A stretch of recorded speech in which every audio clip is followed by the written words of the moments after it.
সাইমা আক্তার মোনা। সাইমা আক্তার মোনা। মোনা। মোনা, আপনার ডাকনাম হচ্ছে মোনা। আনুমানিক বয়স এই মুহূর্তে? এই মুহূর্তে বয়স 27। 27 বছর বয়স। আপনার জন্ম জেলা কোনটা? আমার জন্ম জেলা কক্সবাজার। কক্সবাজার। এবং এখন থাকছেন কোথায়? চিটাগাং। চিটাগাংয়ে। সাইমা আক্তার মোনা রয়েছে আমাদের সঙ্গে। 27 বছরের সাইমা আক্তার মোনা, বর্তমানে সে চিটাগাংয়ে থাকে কিন্তু কক্সবাজারের। আমরা তার জীবনের গল্প আজকে এখানে উপস্থাপন করছি। তাকে দেখা এবং তাকে নিয়ে কিছু বলা, যোগাযোগ করা, যে কোনো কিছু আপনি করতে পারবেন ফেসবুকের মাধ্যমে। আমাদের ফেসবুকের ঠিকানা www.facebook.com/kibriya.rj। আমি আরো একবার বলছি, www.facebook.com/KEBRIA.RJ। পেজটি আছে RJ কিবরিয়া নামে। And please like this page.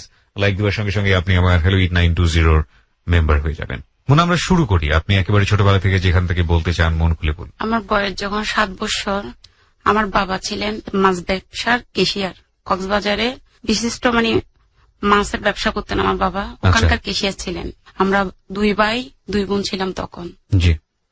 আমার বড় বোন, আমি মেজ, আমার ছোট 2 ভাই। আচ্ছা। তো আমার বাবা অনেক পয়সা ইনকাম করত তখন। আমার মা অবলা, আমার মা কোনো শিক্ষা দীক্ষার দিকে ছিল না।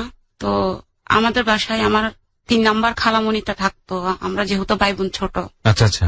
তো আপনাদের দেখাশোনা করার জন্য আমার আব্বু নিয়ে আসতেন। আমি তখন ছোট, আমি কিন্তু দেখতাম কিন্তু বুঝতাম না। আমার আফা বুঝতো। আমার আফা প্রায় আমার 3 বছরের সিনিয়র। প্রায় সময় দেখতাম কি আমার খালামণির সাথে আমার আব্বা থাকতো কিন্তু আমার মার সাথে থাকতো না। আমার মাকে প্রচুর মারধর করতো। আমার বাবা মদ খাইতেন, যেটাকে বলা হয় বাংলা মদ, প্রচুর খাইতেন। রাত্রে মাছের ব্যবসা করে প্রচুর টাকা নিয়ে আসতেন। আসার সময় মদ খেয়ে আসতেন, আবার ঘরে এসে মদ খাইতেন। বিভিন্ন ধরনের মানুষ লোকজন নিয়ে আসতেন। ওই আমার খালামণিকে নিয়ে বসে থাকতেন রাত কি রাত। আমার মায়ের খবর নাই, তরকারি এরকম হলো কেন, আমার মাকে ধরে মারতো, এরকম করতো। সবসময় আমার মাকে মারি আমার নানার বাড়িতে পাঠিয়ে দিতেন। প্রচন্ড উচ্ছৃঙ্খল একটা জীবন যে করতেন।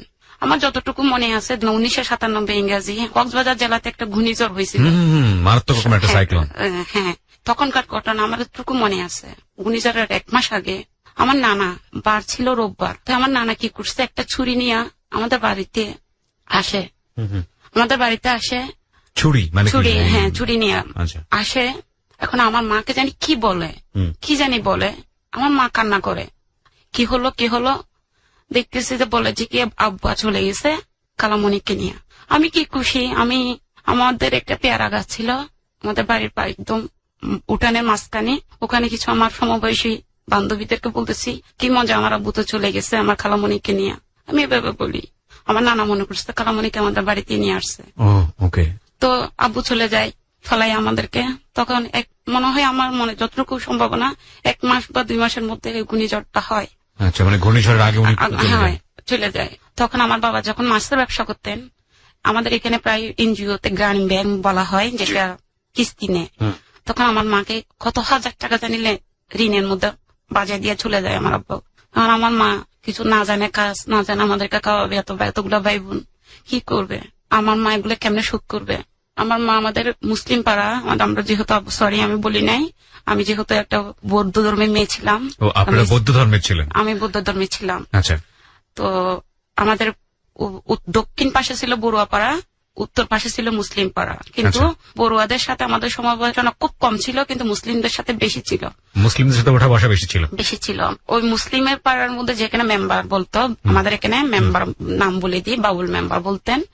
ওইখানে যাই আমার মা ওনাদের বাসায় ক্ষেতের কাজ করতেন। আর ওনাদের যেহেতু ক্ষেত খোলা করতেন, বাপের কোনো দেখা নেই তখন? বাবার কোনো দেখা নাই। 6 মাস কেটে যায়, বাবা যাওয়ার 6 মাস কেটে যায়। তখন আমার নানা কি করলো, আমার মাকে কিছু ধান দিল, কয়ে ধানগুলো বিক্রি করে কিছু টাকা অর্জন করে আমার মা ফেরি ব্যবসা, যেটাকে বলা হয় গ্রাম্য ফেরি ব্যবসা করে, অনেকগুলা ঝুড়িতে করে ফেরি কসমেটিক নিয়ে পাড়ায় যাওয়া। যখন দেখতেছে আমার মা একটু সচল হচ্ছে, আমার চাচাদের মাথা খারাপ, ঘরের বউ বাহিরে কেন যাবে, আমাদের বউরা যাবে না, এটা করতে পারবে না, সেটা করতে পারবে না, এরকম করতে করতে আমার বাবা, আমার মনে আছে অনেক প্রায় 8-9 মাস পরে 2টা আনারস, 2টা বিস্কিটের প্যাকেট আর সুটকির বন্ধু একটা দাদির জন্য, আমাদের জন্য আলাদা। হঠাৎ রাত হয়েছে, আমাদেরকে আমার আম্মু ভাত দিছে। আমরা খেতে বসছি, দেখি যে আব্বু ঢুকছে ঘরে। ঢোকার সাথে আমরা তো বুঝি না আমার আব্বু দেখছি, তো আমরা সবাই যারা চিনি, আমার ভাই ছোট, আমার ছোটটা, আমার বোন, আমরা দৌড়াই আব্বুকে ধরে ফেলছি। আমার মা চুপ। আমার মা যখন দেখছে যেগুলো, আমার মা হক্কা মারি ফালাই দিছে। এবার যেভাবে কষ্টের বিষটা কাটে।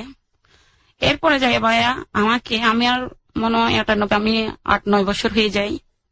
আমাকে কি করলো, দিয়ে দিল কোথায়, চিটাগাং। আমার এক আত্মীয়, খুব রিলেটিভ কাছেরই, আমার বাবাদের খুব ক্লোজ, মানে কাছের একজন চাচাতো বোনের বাসায় দিয়ে দিচ্ছে। আমার ওই পুপুর সাথে আমাকে বলছে, মানে পুপু বলছে আমাকে লেখাপড়াও করাবেন, অন্ধার করে কাজকর্ম করতে হবে, নিয়ে আসছে। আমি আসবো না, আমি তো মা বাপ ছাড়া থাকবো না। আমি তো আমাদের ঘরের মধ্যে সবচেয়ে বিতু মার্কা ছিলাম আমি। আচ্ছা। একদম বিতু বলতে বিতু। আমি আমার মাকে, মায়ের আসলা সারিয়ে এক পয়েন্টের জন্য একটু যাওয়ার চেষ্টা করতাম না। আমার আপু কিন্তু খুব সাহসী ছিলেন। ওকে। আমাকে তারপরে দিয়ে দিলেন। আমি আসছিলাম, চলে আসলাম কোথায়, চিটাগাং আপনার চেরাকি পাহাড় আছে, যেটা বলা হয় আপনার নন্দনকানন। আমি নন্দনকাননে ওই এরিয়াতে মধ্যে আমি ছিলাম। আমার ছোটবেলাটা ওইখানে, আমার মনে হয় স্মৃতি কিছু, যখন আমার একটু বুঝের হই আমি তখন ওইখানে প্রায় ছিলাম, মনে 9 মাসের মতো। 9 মাস পরে যাইয়া আমি আমাদের বাড়িতে বেড়াতে যাইয়া দেখতেছি কি, আমার বাবা ওই খালাটাকে নিয়ে, আমার একটা চাচাতো ইয়ার ঘরের মধ্যে ওই খালাটাকে নিয়ে আমার বাবা অবস্থান করতেছে আমাদের ঘরের সামনাসামনি। 9 মাস পরে আপনি বাড়ি গিয়ে এটা দেখলেন? দেখতেছি ওকে নিয়ে বাড়ির ভিতর ঢুকাই ফেলছে। জাস্ট আমাদের বাড়িতে ঢুকাই নেই, চাচাদের বাড়িতে রাখছেন। আমার বাবা ডেলি আসে, আমার মা যখন কতগুলো ইনকাম সোর্স করে আনে, ওগুলো আমার মা যখন খাইতে যায়, আমার বাবা আসে প্রতিদিন মারে আমার মাকে, কাটা সিরা, ঘরের জিনিসপত্র ভেঙে চুরো ফেলে তছনছ করে দেয় ওকে ঢুকানোর জন্য। তখন আপনার মা ফেরি করে ব্যবসা করে? তখনও করে। এক পর্যায়ে আমার মা থেকে আমাদের যেটা জায়গা ছিল ওইটা মানে নিয়ে ফেলবে। আমার মাকে বলতেছে বের হয়ে যায় আমার বাড়ির থেকে। আমার মাও খুব প্রতিদিন কষ্ট করে এসে মায়ের খাওয়া, আবার এইগুলো করা। তো আমার মা কি করলো, এক পর্যায়ে ঘরটা ছাড়িয়ে দিল। ছাড়িয়ে দিয়ে আমাদেরকে নিয়ে চলে গেল আমার নানার বাড়িতে। ওইখানে ফেরি ব্যবসা করার জন্য আমার নানা অনুমতি দিল। থাকতে থাকতে 2-3 মাস দেখতে এক ঘরের ভিতর বারান্দা দিলেও খুব একটা বিশৃঙ্খলা। আমার নানা কি করলো, আমাদের নানাদের একটা জলপাই গাছ ছিলেন, জলপাই গাছের পশ্চিম সাইডে একটা জায়গা ছিল। বলছে এটাকে একটু করে শীতল করে মাটিটা কেটে তুই এখানে ঘর বাঁধ। আমার মাকে বললো। আমার ভাইয়া খুব সুন্দর করে আমাদের জন্য 2-3 রুম ওলা একটা মাটির ঘর তৈরি করে ওখানে ছিলাম, বড় সুন্দর। এর মধ্যে আমি আবার ওখান থেকে আসার পর যাইলাম না। এর মধ্যে আমাকে আবার দিয়ে দিল কই, আমাকে তো আমাদের মা তো সম্ভব না এতগুলো সন্তান রাখা, সম্ভব না। আমার আপাকে তো দিতে পারতেছে না, সে তো বড় ঘরের কাজ করতে হয়, আমার মা বাইরে কাজে যায়। এখন কি করলো, আমাকে দিয়ে দিল আবার আমার একটা ফুপু, যেটা রাঙামাটিতে থাকতেন, নাম বলবো না ওনার, আমি ওনার জামাই ছিলেন রাঙামাটি কলেজের প্রফেসর। আচ্ছা। তো ওই পুপুর সাথে আমাকে দিয়ে দিল। পুপুর বিয়ে হয়, পুপুর সাথে আমাকে দিয়ে দিল। পুপুর সাথে দিয়ে দেওয়ার পরে আমি চলে আসলাম পুপুর কাছে। পুপুর বিয়ে হলো, পুপুর বেবি হবে, 1 মাস পরে পুপুর বেবি হবে। পুপুর সাথে থাকতেছি প্রায় মনে হয় বছর এক হবে, 1999 কথা মনে হয়। ভাইয়া ওই যে রাঙামাটিতে শান্তি বাহিনীর অস্ত্র জমা নিয়েছিল, সেই সময়টার কথা বলি। তখন আমি রাঙামাটিতে, তখন আমি ছোট, 9-10 বছর হব। তখন আমি রাঙামাটিতে হঠাৎ খবর আসলো কি আমার আফার বিয়ে ঠিক করেছেন। আপনার বড়টা? আমার বড় বোনের বিয়ে ঠিক করেছেন। আচ্ছা। কে? আমার বড় মামা। আমার আফাকে বিয়ে দিবে, আসতে হবে। এখন আমি তো, আমাকে কে দিয়ে আসবে? আমার পুপুর জামাই কক্সবাজারে গিয়ে আমাকে দিয়ে আসলো। বিয়েতে গেলাম, গিয়ে দেখতেছি কি আমার আপার যার সাথে বিয়ে ঠিক করলো, কি বলবো ভাইয়া, এত নিকৃষ্ট মার্কা একটা মানুষের সাথে আমার মামা বিয়ে ঠিক করলো। কেন বলছেন? এই লোকটা যে এত চরিত্র খারাপ, আমার আফা তাকে চয়েস করে না, কিন্তু আমার মামা বাধ্যতামূলক বিয়ে ঠিক করে ফেলেছেন। শুনেছি নাকি 20,000 টাকা দিতে হবে, 50 জন বরযাত্রী খাওয়াইতে হবে। তারপরে তখনকার যুগে তো মানে ওই যে আপনার 5-3 জানি একটা বলে যে অডিও ক্যাসেটের একটা 5-3 একটা ট্যাপ বলা হয়তো আর কি, সেটা দিতে হবে, গড়ে দিতে হবে জামাইকে। আচ্ছা। এটা দেওয়ার জন্য এখন আমার আফার বিয়ে ঠিক করে ফেললো। গেলাম, আমার আফার সাথে সম্পর্ক ছিল, তারই একই গ্রামেরই নাম ছিল, তার নাম বাদল। আমার আফার সাথে তার সাথে সম্পর্ক, গভীর সম্পর্ক। আচ্ছা। এখন আমার আফাকে তাকে দিবে না, কারণ তার আগে একটা বউ মারা গেছেন। আচ্ছা। ওই করে একটা মেয়েও আছে। আচ্ছা। আর সেই লোকটা কিন্তু মায়াবী হলে কি হবে, তার ওই চতুর্দিকে মেয়েদের সাথে লিঙ্ক, তার জন্য দিবে না। আচ্ছা। আমার মামারা ওর সাথে বিয়ে ঠিক করে ফেললো। আমার বাবার নামই নাম অনিল। বিয়ে দিয়ে দিল। বিয়ে দেওয়ার যখন দিল, আমার বোনকে ওরা বলছে কি 1 ভরি স্বর্ণ দিবে, যে 1 ভরি স্বর্ণের মধ্যে যেটা গলা দিয়েছিলেন সেটা দিয়েছিলেন যে আরেকজন থেকে হুম। মানে হলা দিয়ে আমি আমার বোনকে পড়াইয়ে নিয়ে আসলো আমাদের বাড়ির থেকে নিয়ে এসে আমি আমার বোনের সাথে আমার বোনের শ্বশুর বাড়িতে যাই, সাথে সাথে আমার বোনের গলা থেকে খুলে নিয়ে ফেলে। আমি দেখে তো আমার মামাদাকে আসি বললাম, কি রে কি বিয়ে দিলেন, যে আমার আফার থেকে তো গলা থেকে সব খুলে টুলে নিয়ে ফেলছে। আমার আফার বয়স মাত্র ছিল 13 বছর তখন।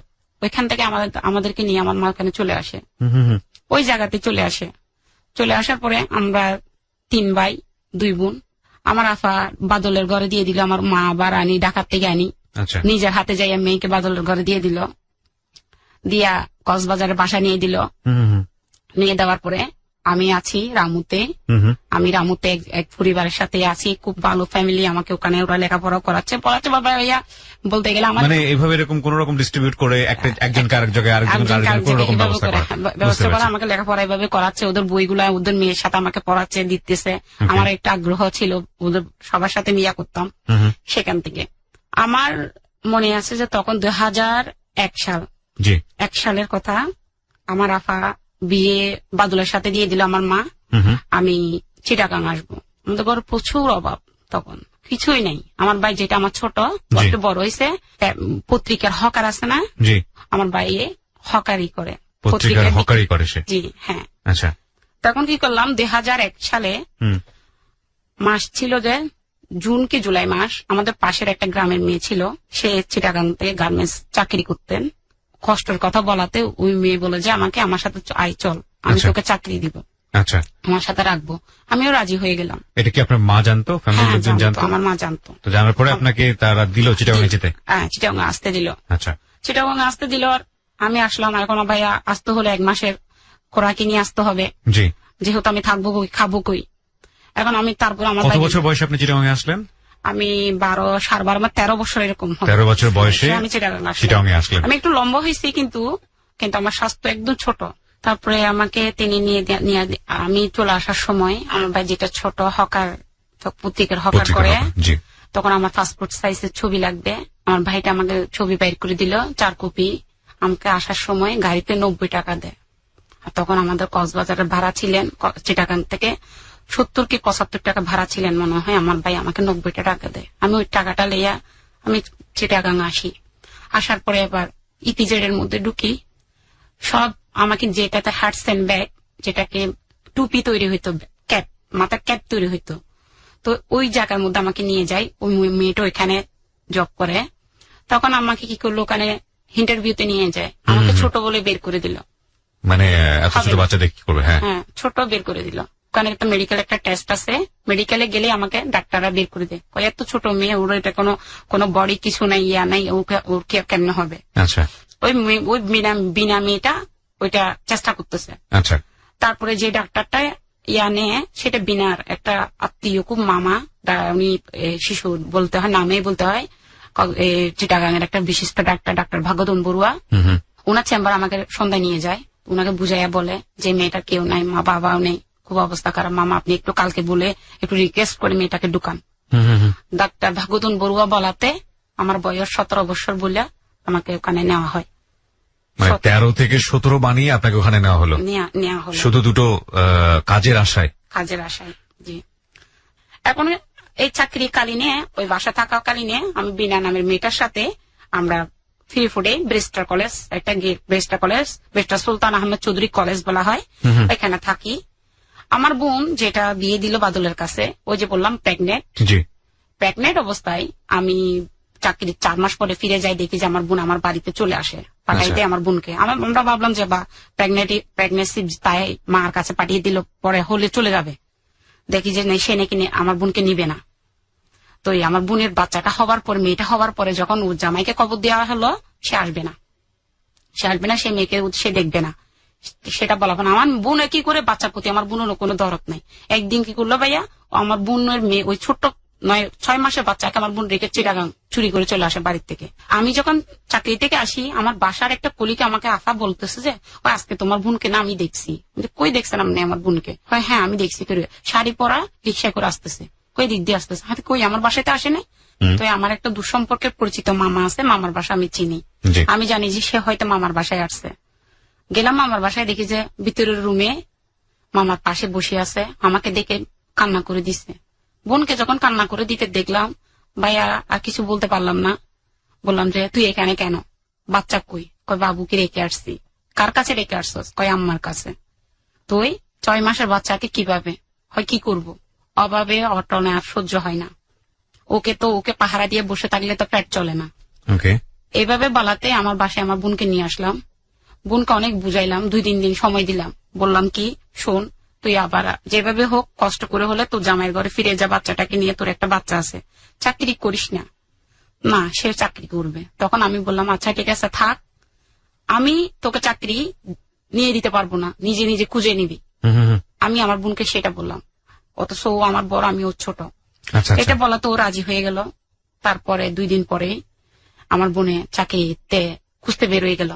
বের হওয়াতে আমার বোনে একটা গার্মেন্টস নাম ছিল ইউনুবুক টু, ওইটার মধ্যে আমার বোনের চাকরি হয়ে যায়। আচ্ছা, চাকরি হয়ে যাওয়ার পরে এখন মাসে মাসে আমি আর আমার বোন ওই বাচ্চার জন্য দুধের দুধ কিনে পাঠাতাম। বাচ্চা ভাইয়াকে দুধ, ওই মাছ দুধ একটা আছে যেটা প্যাকেট, ওই মাছ দুধের প্যাকেট গুলা, স্টারশিপ একটা প্যাকেট আসছিল আগে, যে স্টারশিপের প্যাকেট মাসে 2, 3, 4টা 5টা এরকম কিনে কিনে পাঠাই দিতাম বাচ্চাকে খাওয়ানোর জন্য, ওই মেয়েটাকে খাওয়ানোর জন্য আমার মার কাছে। তো 2 থেকে 3 মাস পর আমার বোনেরও তেমন একটা ইয়ার দেখি যে না, ওই বাচ্চার প্রতি, একটা বাচ্চার মা, ও ধরনের কোনো ইয়া নাই, ওরও তো বয়স কম। আমি যে দোকানটাতে বাকি খাইতাম সদাই, যে মানে মুদির দোকান, সে মুদির দোকানদারের ভাগিনা ছিল, তার নাম রাশেদ। আচ্ছা, তো আমি ডেইলি চাকরি থেকে আসার পথে ওই দোকানের সামনে দিয়ে যাইতাম আর আসতাম। আচ্ছা, আর ওই দোকানে মাঝে মধ্যে বাজারের জন্য যাইতে গেলে সে আমাকে দেখতো। তো প্রতিদিন সে আমার দিকে তাকাই থাকতো। মানে রাশেদ আপনাকে দেখতো তাকাই থাকতো। আচ্ছা, তো একদিন আমি তার দোকানে যাই, ওই মুদির দোকানে যাই। তো ওনার মামাকে পাইলাম না, ওনাকে পাইলাম। তখন জিজ্ঞেস করলাম আপনার মামা কই? মামা তো নাই, মামা বাহিরে। তো আপনি কে? কয় আমি ওনার ভাগিনা, আমি এখন থেকে আমি বসবো দোকানে। মানে রাশেদ বলছে এটা? হ্যাঁ, রাশেদ আমাকে বলতেছে। আচ্ছা, তখন আমার সাথে পরিচয়, আমাকে জিজ্ঞেস করলো আমাদের বাড়ি কই। আমি বললাম কই কোন বিল্ডিং এ থাকেন। তখন আমি বললাম কই ওইটা তো আমার মামার বিল্ডিং, এটা তো আমার চাচতো মামার বিল্ডিং। তো হলো, তো এর আগে নাকি আমার বোনের সাথে কখনো ওর সাথে পরিচয় হয়ে গেল ওই দোকানেই। আমার আগে আমার বোনের সাথে পরিচয় হয়। তখন বললো যে কি ওটা কি আপনার বোন? আমার বোন আর আমি কিন্তু সেম চেহারা, আমি একটু কালো, আমার বোনটা ফর্সা, তো সেম চেহারা। তখন আমি বললাম যে সেদিন তো আপনাকে মনে দেখছিলাম। আমি সরি, আপনি আমাকে দেখেন না, আমার আপাকে দেখছেন। মানে ওই বাদলের ওয়াইফ যে ছিল আপনার বোন, সে তাকে বলতেছে। তো বলাতে, তো এই রাশেদ আমাকে এটা বলাতে আমি বললাম যে না, উনি ওইটা আমার বড় বোন, আমি ওর ছোট। ওদের আচ্ছা আচ্ছা। সেটা বলার পরে ভাইয়া আমার বোন কিছুদিন পর আমাদের বাসা থেকে কোন বান্ধবীর ফান্দে পড়ে আমার কাছ থেকে চলে যায়। বান্ধবীর সাথে থাকবে, আমার সাথে থাকবে না। আচ্ছা, চলে যায় গেল। এরপরে বাড়িতে বাবুর খবর নেয় কিনা নেয় না আমি জানি না, কিন্তু প্রতি মাসে আমি 1000 টাকা করে দিতেছি বাড়িতে। 500 টাকা বাবুর দুধের জন্য আর 500 টাকা মা ভাইয়ের জন্য দিতেছি আমি। এরপরে আমার উপরে সাংসারিক সব চাপ চলে আসে। বাচ্চাটাকে সে দেখে না, এই বাচ্চাটার জন্য আমার অনেক, ওর সাথে আমার অনেক লড়াই হয়। সে দেখবে না, সে জামাইয়ের বাড়িতে যাবে না। আমি অনেক চেষ্টা করলাম যে তাকে জামাইয়ের বাড়িতে দেওয়ার জন্য, বলে যে না আমি ওখানে যাব না। সে করতে করতে ভাইয়া আবার 3-4 মাস পরে বোন, তো আমি সবাই আমাকে একজন এক একটা বলতেছে তোমার বোনকে এখানে দেখতেছি ওইখানে দেখতেছি। আমি আমার বোনকে আবার খুঁজে বুঝাই আমার বাসায় আমার 3-4 মাস পরে নিয়ে আসলাম। আচ্ছা, নিয়ে আসার পরে হঠাৎ করে রাশেদ উদাও, কোথায় জানি উদাও। রাশেদ আর তার মামার দোকানে, রাশেদকে দেখি না। আমিও তেমন একটা ওকে পছন্দ করতাম না, কারণ ও রাস্তা দেখতাম যে মেয়েদের সাথে আড্ডা দিত, এদিকে গেলেও মেয়ে ওদিকে গেলেও মেয়ে। আমার বোনের সাথে খুব একটা ক্লোজ, কিন্তু আমার সাথে ক্লোজ ছিল না, আমি দেখতে পারতাম না।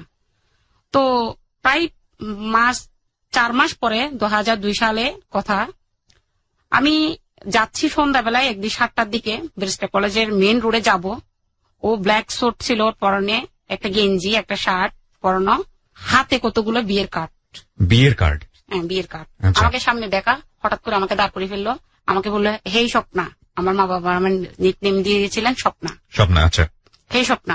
আমি বললাম যে হাই রে, আপনি কেমন আছেন? কই আপনি? বলে যে আমি তো বাড়িতে চলে গেছি। আপনাদের বাড়ি কই? কই আমাদের বাড়ি মাইসপাড়া। আমাদের বাড়ি মাইসপাড়া। তো আমি বললাম যে মাইসপাড়া কোথায়? ওদের এদিক দিয়ে মাইসপাড়া চিনো না? জি না, আমি মাইসপাড়া চিনি না। আমি দোকান দিয়েছি, আমি মেডিসিন দোকান দিয়েছি, আমি ওখানে চলে গেছি, এখানে আসি না। আমাকে একটা হাতে কার্ড দিল, কয় আমার বোন, আমার ছোট যেটা রিফা, এটা বিয়ে অবশ্যই আসবে।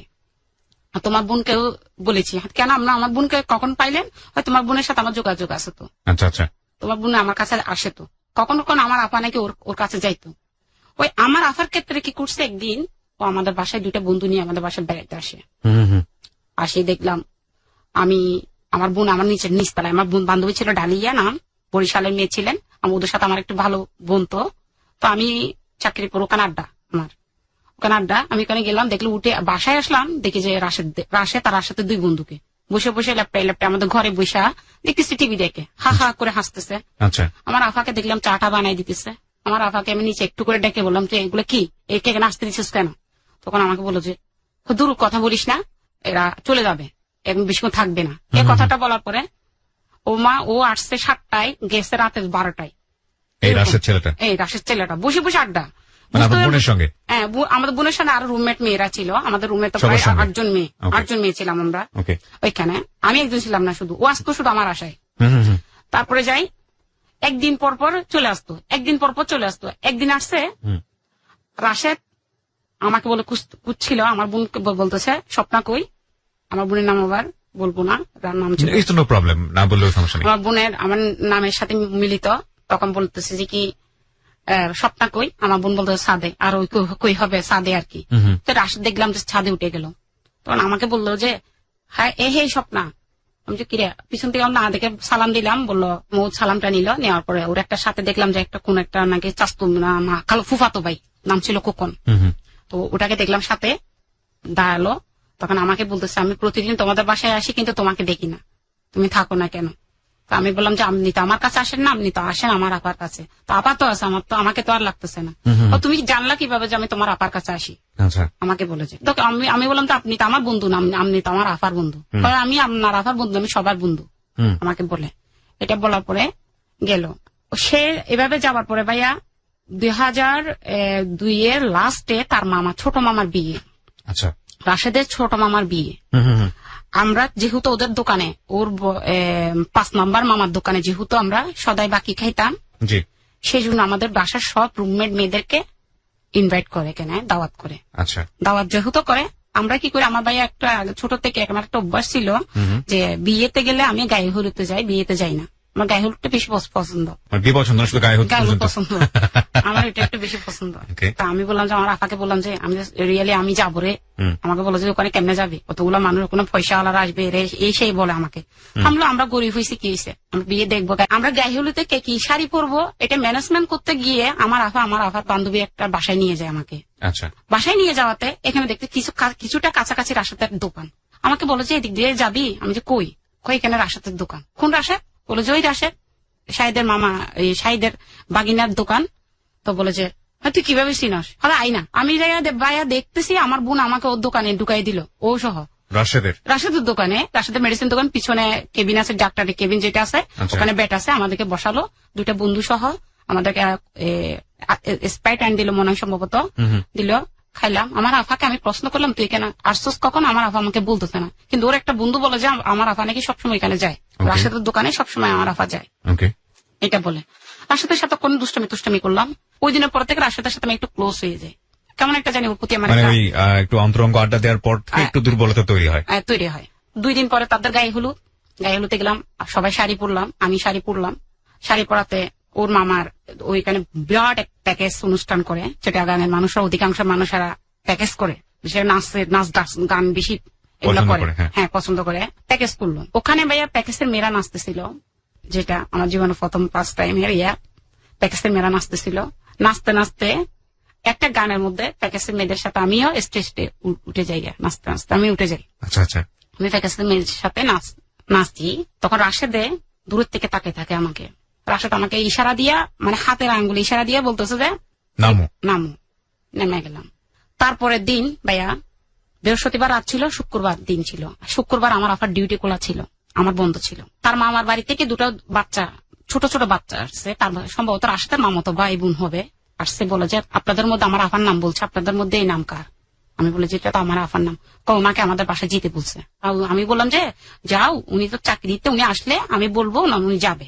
আমার আপা আসছে, আমি আপা বললাম যে আপা তোরে না জসিমার বাড়ির মধ্যে যাইতে বলছে। জসিম বলতাম, ওর মামার নাম জসিম ছিল, জসিমদের বাড়িতে তোকে যাইতে বলছে। হয় কেন, আমি তো জানি না। ওইখানে নাকি আমার আপা গেছে, আমার আপা যেহেতু ডাকছে, আমার আপা ভাবছে অন্য কিছু নিয়ে ডাকছে। ওখানে যখন গেছে নাকি 12 থেকে 14 জন মহিলা আমার আপাকে প্রচুর বেইজ্জতি করছে, অসম্মানী করছে। ওখানে একটা ভাইয়া কথা বলাইছে, যে বলছে যে নাকি আমার কয়, ওরা নামটা বলতে চায় না, আমার কথাই বলছে কিন্তু নামটা বলে ফেলছে আমার আপার, বুঝছেন। বলছে নাকি 5 জন ছেলে নাকি মিলে, রাশেদ সহ 5 জন মিলে, রাশেদার আম্মা ছিল, রাশেদের 2 বোন ছিল, রাশেদার মামিরা ছিল, সবাই মিলে বলছে কি 5 জন ছেলে মিলে আমি একজনকে, ওরা বুঝতে পেরেছি আমরা। আমার মনে হয় আপনি সামনে থেকে যেতে পারেন। ওকে, এটা করছে। করার পরে পুরো এলাকা আমার বোনকে যে বেজ্জতি, আমার বোনকে ঝাড়ু দিয়ে মারলো, ওরা দিয়ে মারলো।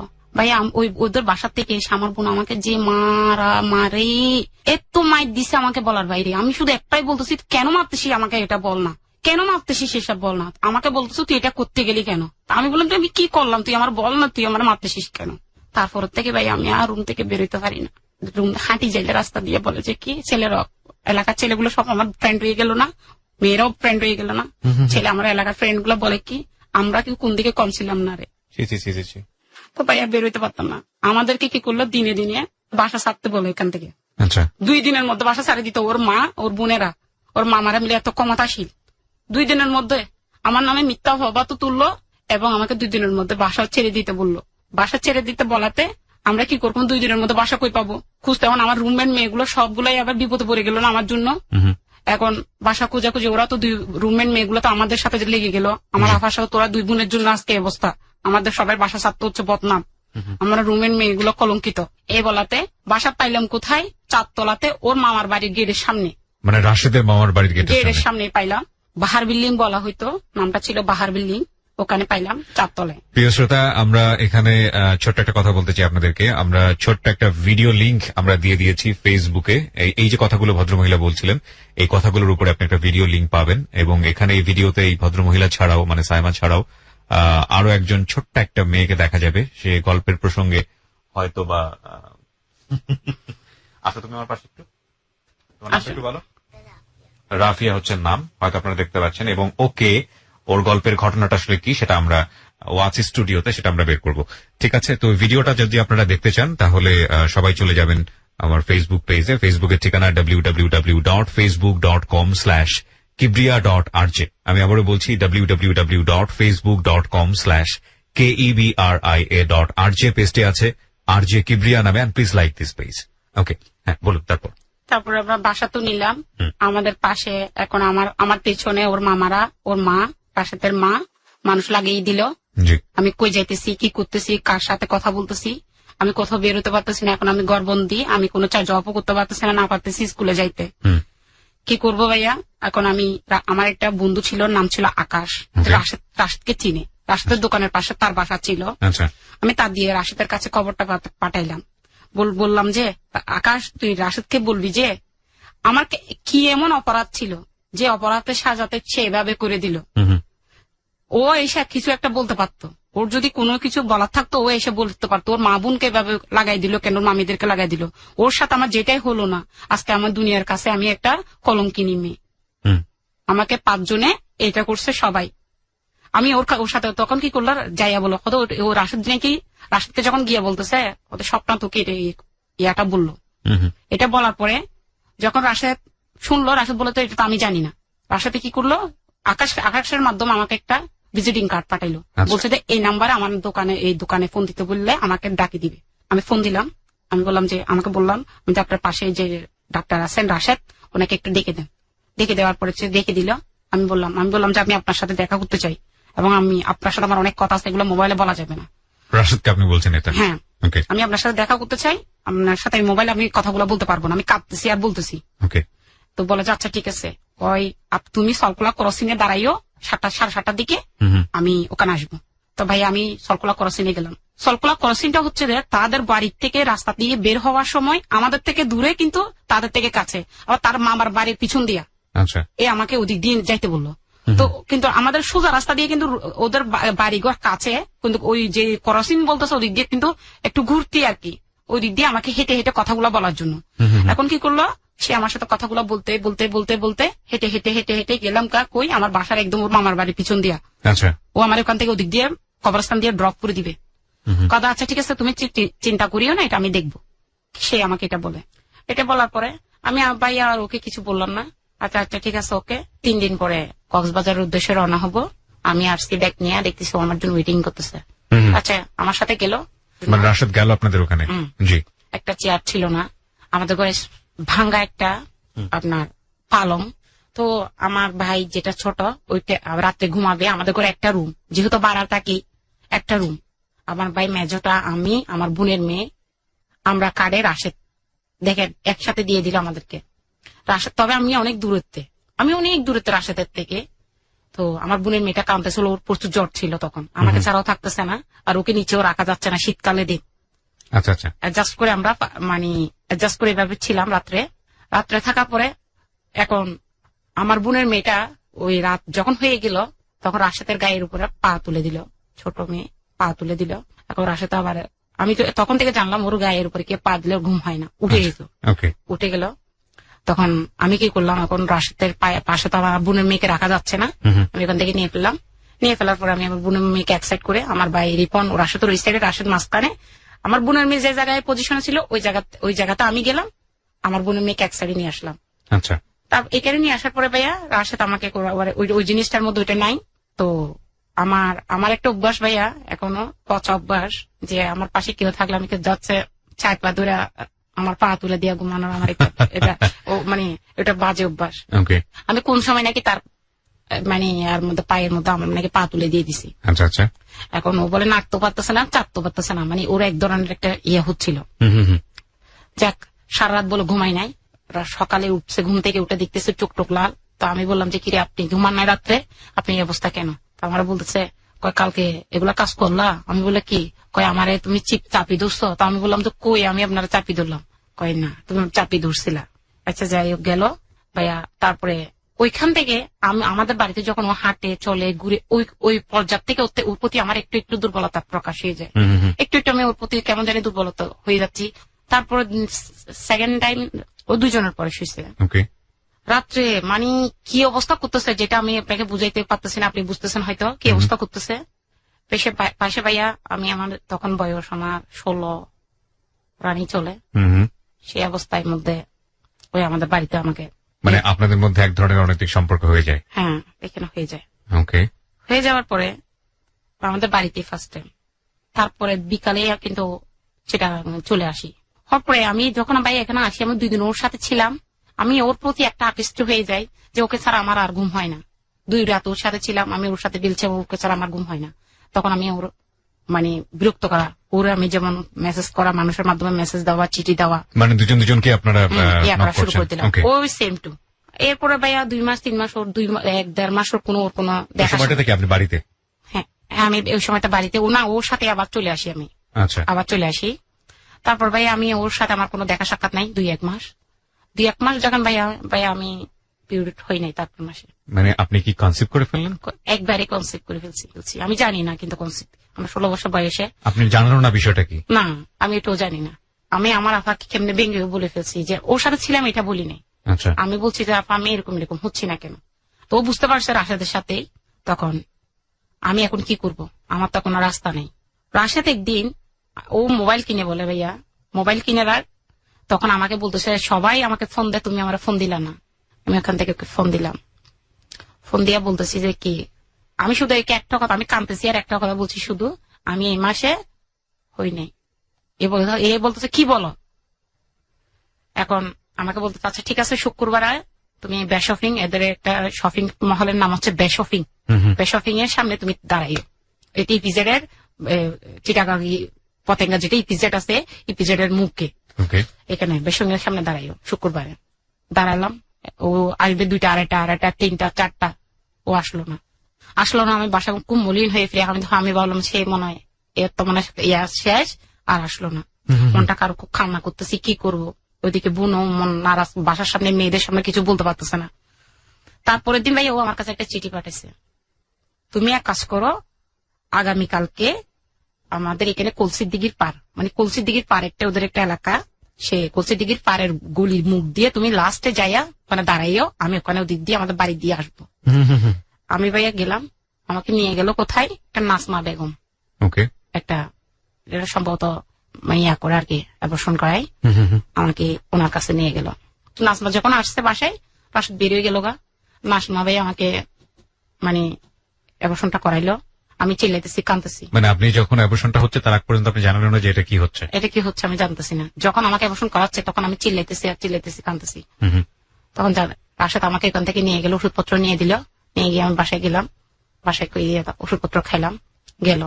যাওয়ার পর রাশেদ আর কোনো ভাইয়া দেখা, ফ্যামিলির লোকজন জানলো যে আপনি, আপনার বোন জানলো? শুধু আমার বোন জানছিল যে আমি কনসিভ করছিলাম সেটা, আর এটা করছিল হয়তো আমার বোনে বুঝতে পারছে, কিন্তু আর কেউ জানতো না। তো গেল। এখন রাশেদের প্রতি আমি এক ধরনের আবেগময় হয়ে গেলাম। এটার পর থেকে আরো বেশি হয়ে গেছি। মানে এমন অবস্থায় গেছে যে রাশেদকে আমি না দেখলে মানে বাঁচবো না, আমি মরে যাব। কিন্তু ও আমার খবর রাখে, কিন্তু কম। আগে যেভাবে রাখতো তেমন একটা না। এরকম করতে করতে ভাইয়া আমাদের প্রায় 2003 পাড়ি দিলাম। প্রায় ঘটনা বড় হয়ে গেল। রাশেদকেও ফ্যামিলি থেকে খুব চাপাচাপি, আমার ব্যাপারটা নিয়েও রাশেদ ফ্যামিলি জানে, রাশেদের সাথে আমার সম্পর্ক আছে, এটা নিয়ে খুব জানাজানি। ওর এলাকাবাসী, ওর মামারা সবাই জানাজানি হয়ে গেল। ওদের মামাদের দোকান থেকে আমাদের খাওয়া দাওয়া বন্ধ, ওদের সাথে ডাইরেক্ট চলাফেরা বন্ধ। ওইখান থেকে ও ব্যারিস্টার কলেজ এলাকার থেকে আমার আপা বাসা ছাড়ি দিতে হলো বাধ্যতামূলক। বাসা ছাড়ি দিয়া আসলাম কোথায়, এদের একটা এখানে বলা হয়, এক একটা নাম চিটাগাঙ্গা মাইলের মাথা বলা হয়, 2 নম্বর মাইলের মাথা গুলি। ওইখানে আসলাম, বাসা নিল আমার আপা। আমি চাইছিলাম যে রাশেদের লাইফের থেকে আমি আউট হয়ে যাবো। আমার যখন এই জীবনে একটা ঘটনা ঘটতেছে, রাশেদকে আমি ভুলে যাবো। ভাই আমি 2 মাস পর্যন্ত আমি রাশেদের চেহারাও দেখি নাই। কেমনে কেমনে ভাই ও আমার বাসা খুঁজে বাইর করে ফেলে। একদিন আমি চাকরি থেকে আসছি, আমার একটা পাশে খালা ছিল, আমারে বলে করে মারে তোরা একটা ছেলে খুঁজতে আইছিল, একটা ছেলে আর একটা ছেলে লগে ছেলে লইয়া। আমি কে ও বলতে পারিনি, ও বলছে আবার আসবে। ভাই আমি এসে ফ্রেশ ট্রেশ হইয়া আমার একটা আমাদের কক্সবাজার লাইনের মেয়েদের একটা থামি পরে, বার্মিজ থামিগুলো আছে না, থামি পরে। আমিও থামিগুলা পড়তাম, আমার আফও পড়তো। আমরা যখন বাসায় আসতাম ভাইয়া তখন আমরা কিন্তু থামি পড়তাম। ভাইয়া আমি ফ্রেশ ট্রেশ হইয়া আমার পরনে থামি, ওই যেভাবে চাকমা মেয়েরা যেভাবে পরে আর কি, সেম এইভাবে আমার পড়া। ওরা তো ব্লাউজ পরে, আমরা কিন্তু লম্বা করে ইয়া করে নিমাই সেলাই করে পড়ি, ফতুয়া সেলাই করে পড়ি। আমি থামি পরানো, হঠাৎ করে রাশেদ আমার ঘর দেওয়া যায়। ছবিটা আমি আনছি, গলায় চেন পরা, লম্বা হাতা ফতুয়া পরা, মাইকেল জ্যাকসনের মতো। মাইকেল টাইকেল বলতেছে আমাকে, হেসে আমার দরজা টোকা দিছে, খুলছি, সাথে সাথে হাসি দিয়ে ফকা হাসি দিছে, হেসে দিয়ে বলতেছে কেমন, হে কেমন আছো আমাকে বলতেছে। আমি বললাম যে হ্যাঁ ভালো। এখন তো নাচতে তো বলতে পারতেছে না, একটা যেহেতু আমাদের বাসায় গেছে, আমার থেকে তো বাধ্যতামূলক দরজাটা খোলা রাখতে হবে, যেহেতু একটা ব্যাচেলার রুমে একটা ইয়া গেছে। আমি দরজাটা খোলা রাখলাম। আচ্ছা কথাবার্তা বললো, আমাকে বলতেছে কি আমি মডেলিং এ ভর্তি হয়ে গেছি। মডেলিং এ ভর্তি হয়েছি? হ্যাঁ আমি মডেলিং ভর্তি হয়েছি। কোথায়? ঢাকায় FBC তে। আমি প্রতি বৃহস্পতিবারে যাই, বৃহস্পতি শুক্র শনিবারে, আবার ঢাকা থেকে ও চিটাগাং ফিরে। আমাকে ও আবার খুঁজে বের করে ফেললো, আবার 2 দিন পর যাওয়া শুরু হলো, আবার আমার ঘরে আবার সেম। এক পর্যায়ে ভাইয়া ওর মা বা বোনে আমার বাসাটা কেমনে কেমনে খুঁজে পাইয়া আমার বাড়িওয়ালাকে ম্যানেজমেন্ট করে আমি চাকরি থেকে আসছি।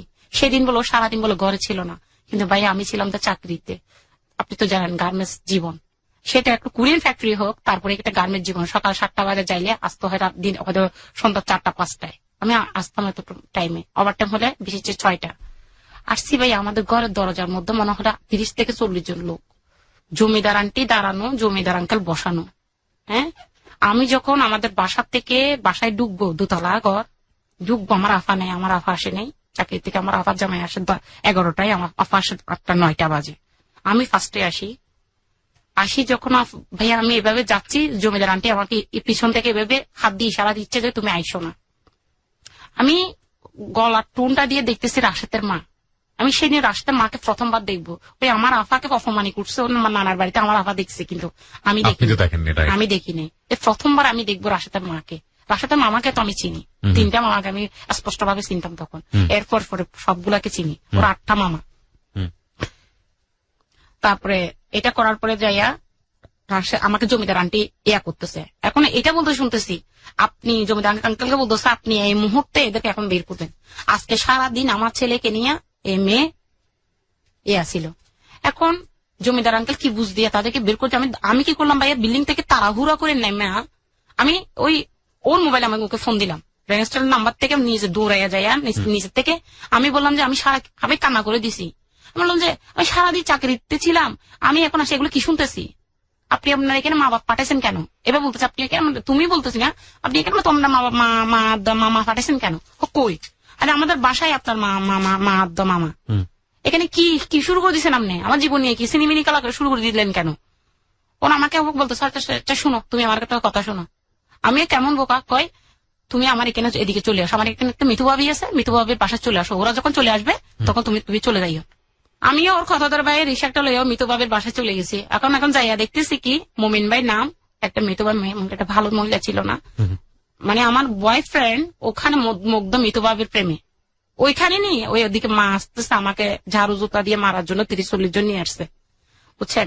আমি ওখানে যাইয়া আমি কি করলাম ভাইয়া, মুখের মধ্যে অন্যা দিয়ে আমি এভাবে ও ঘরের মতো কত শুয়ে থাকলাম। 9টা বাচ্চার আশাতে আমাকে দিতে গেছে, আবার দিতে গেছে আর কি করছে, ওকে জমিদার আঙ্কেল ধরে ফেলছে, আমার বাড়িওয়ালা আঙ্কেল ধরে ফেললো। ধরে ফেলে বলতেছে তোমার নাম কি রাশেদ? বলে যে হ্যাঁ। তোমার নামে তো আমার এখানে কমপ্লেন আছে, তুমি আমার বিল্ডিং এ প্রতিদিন আসো, ওর সাথে কথা বলো, এটাও মানে জানি। এই মেয়েটা খুব ভালো, আমার মেয়ের সাথে ওনার একটা মেয়ে ছিল, নাম ছিল সানজিদা, আমার সানজিদা খুব আদর করে মেয়েটাকে, এটাও আমি জানি। আফুটাকে আমার সানজিদা, আর আমিও খুব মেয়েটাকে ভালোবাসি। তুমি আমার বিল্ডিং এ আসো, তুমি একটা ভালো পরিবারের ছেলে, তোমার মা যেগুলো করে গেল আজকে সেটা তুমি কইছিলা। আর যতটুকু জানি তো মানে চাকরিতে ছিল। ও যে হ্যাঁ ও তো চাকরি ছিল। আমি তোমাকে তো বেঁধে রেখে ফোন দিতে বলছে, এখন আমি কি করবো? আঙ্কেলটা একটু রোমান্টিক টাইপের, বাইরে সারা জীবন বাইরে ছিল তো, দুবাইতে কাটাইছে। আমাকে বলতেছে আজকের জন্য চালাই যা, এইটা বলে আমার তুলে দিয়েছে ছাদে। আমরা কিন্তু সবসময় রাশাদের সাথে দেখা হতো, আমি ছাদে, কোনো অন্য কিছু না, এমনি সাথে কথা বলতাম। ওইটার পরে ওই ধরনের আর কিছু না। তারপর আমার সবসময় আমার কুলের মধ্যে কোনো টেনশন থাকলেও আমার মানে কুলের মধ্যে মাথাটা দিয়ে কত করে সে আমাকে কথা, ওর কথাগুলো বলতো। আজকে আমাকে প্রপোজ করছে, আজকে ওইটা ফাটাইছে, কালকে ওইটা, এই ধরনের কথা স্যার ওর থেকে আর অন্য আদার্স কোনো কথা পাবো না আমি। এগুলো বললো গেল, আমাকে আমার আফা আসলো। না কিন্তু আপনি যেটা বললেন যে ভদ্র মহিলার বাসায় গিয়ে আপনি কিছুক্ষণের জন্য মুখ ঢেকে শুয়েছিলেন, ওই মহিলা যে ওনার গার্লফ্রেন্ড, এটা আপনি জানলেন কিভাবে? হ্যাঁ, প্রতিদিন ওইখানে আড্ডা, প্রতিদিন মিতুবাবির রূপচর্চা, মিতুবাবির জন্য নাস্তা নিয়ে যাওয়া, মিতুবাবির আপনি এর আগে জানতেন নাকি? ওই দিন থেকে জানলাম শিমুলের মাধ্যমে। শিমুলকে বললাম যে এখানে রাশেদের আড্ডা হলো কিভাবে, তখন রাশেদ ওই যে মিতুবাবির পাশাপাশি। এটা জানার পরও আপনি তাকে আশ্রয় দিলেন কেন, যে সে আর একটা মেয়ের সঙ্গে হয়ে মিশছে বা এরকম? না, আমাকে বললো যে কিছুই না, আপনি অস্বীকার করলেন এবং আপনি এটা বিশ্বাস করলেন? আমি বিশ্বাস করে ফেললাম ওর কথাটা। তারপরে বেচারের পরে আমি চিন্তা করলাম আমি চিটাগাং ছাড়ি দিব। তখন আমি চাকরি করা কালীনে ভাইয়া আমি একটা মার্কেটাইল ব্যাংক আছে, সেখানে আমি একটা ডিপিএস করি 500 টাকা করে, মানে 14,000 টাকার মতো জমছিল। আমি এটা ভেঙে ফেলি, যে সাথে সাথে আমাকে দিয়ে দিল টাকাটা। দিয়ে দেওয়ার সময় আমার ভাই যেটা বড়, আমি আমার ভাইকে বললাম যে আমাকে এখান থেকে নিতে আয়, আমি আমার জিনিসপত্র নিয়ে আমি চলে যাবো। আমার মাকে বললাম যে মারে, যদি মানুষের মেয়েরা যদি মা বাবা যদি লবণে আর যদি শাকে মুড়ে 2 মুঠা ভাত খাওয়াইতে পারে, তুমি আমার পারবা না? আমি চলে আসবো, আমি আর চাকরিও করবো না, আমি এখানে লেখাপড়ারও দরকার নাই, মা আমি এখান থেকে চলে আসবো, আমি আমাকে নিতে আসো। আমার ভাই আসলো, আমাকে নিয়ে যাবে। যাবার আগে ভাইয়া আমি ঘর ভাড়া দিলাম, টাকা ভেঙে, আমারও জবের থেকে কিছু টাকা পাইছিলাম, প্রায় 20,000 টাকার মতো। যাওয়ার পথে আমি রাশেদকে 5,000 টাকা দিয়ে যাই। আচ্ছা আচ্ছা, 5,000 টাকা দিয়ে যাই, আর বাদ বাকি টাকা নিয়ে আমি বাড়িতে যাই। বাড়িতে যখন ভাইয়া আমি যাই, আমার যে প্রচুর জন্ডিস এবং টাইফয়েড জ্বর, টাইফয়েড হয়ে গেছে আমার। টাইফয়েড হওয়ার পরে ভাইয়া আমি এর ভিতরে আমি আমার এসএসসিটা কমপ্লিট করি ইয়ার মধ্যে 2003 সালের 4 সালে আমি পরীক্ষা দিয়ে এসএসসি আমি তখন ওটা কমপ্লিট করি। ভাই আমার টাইফয়েড জ্বরের মধ্যে এত বেশি যে আপনাকে আমি বুঝাইতে পারবো না।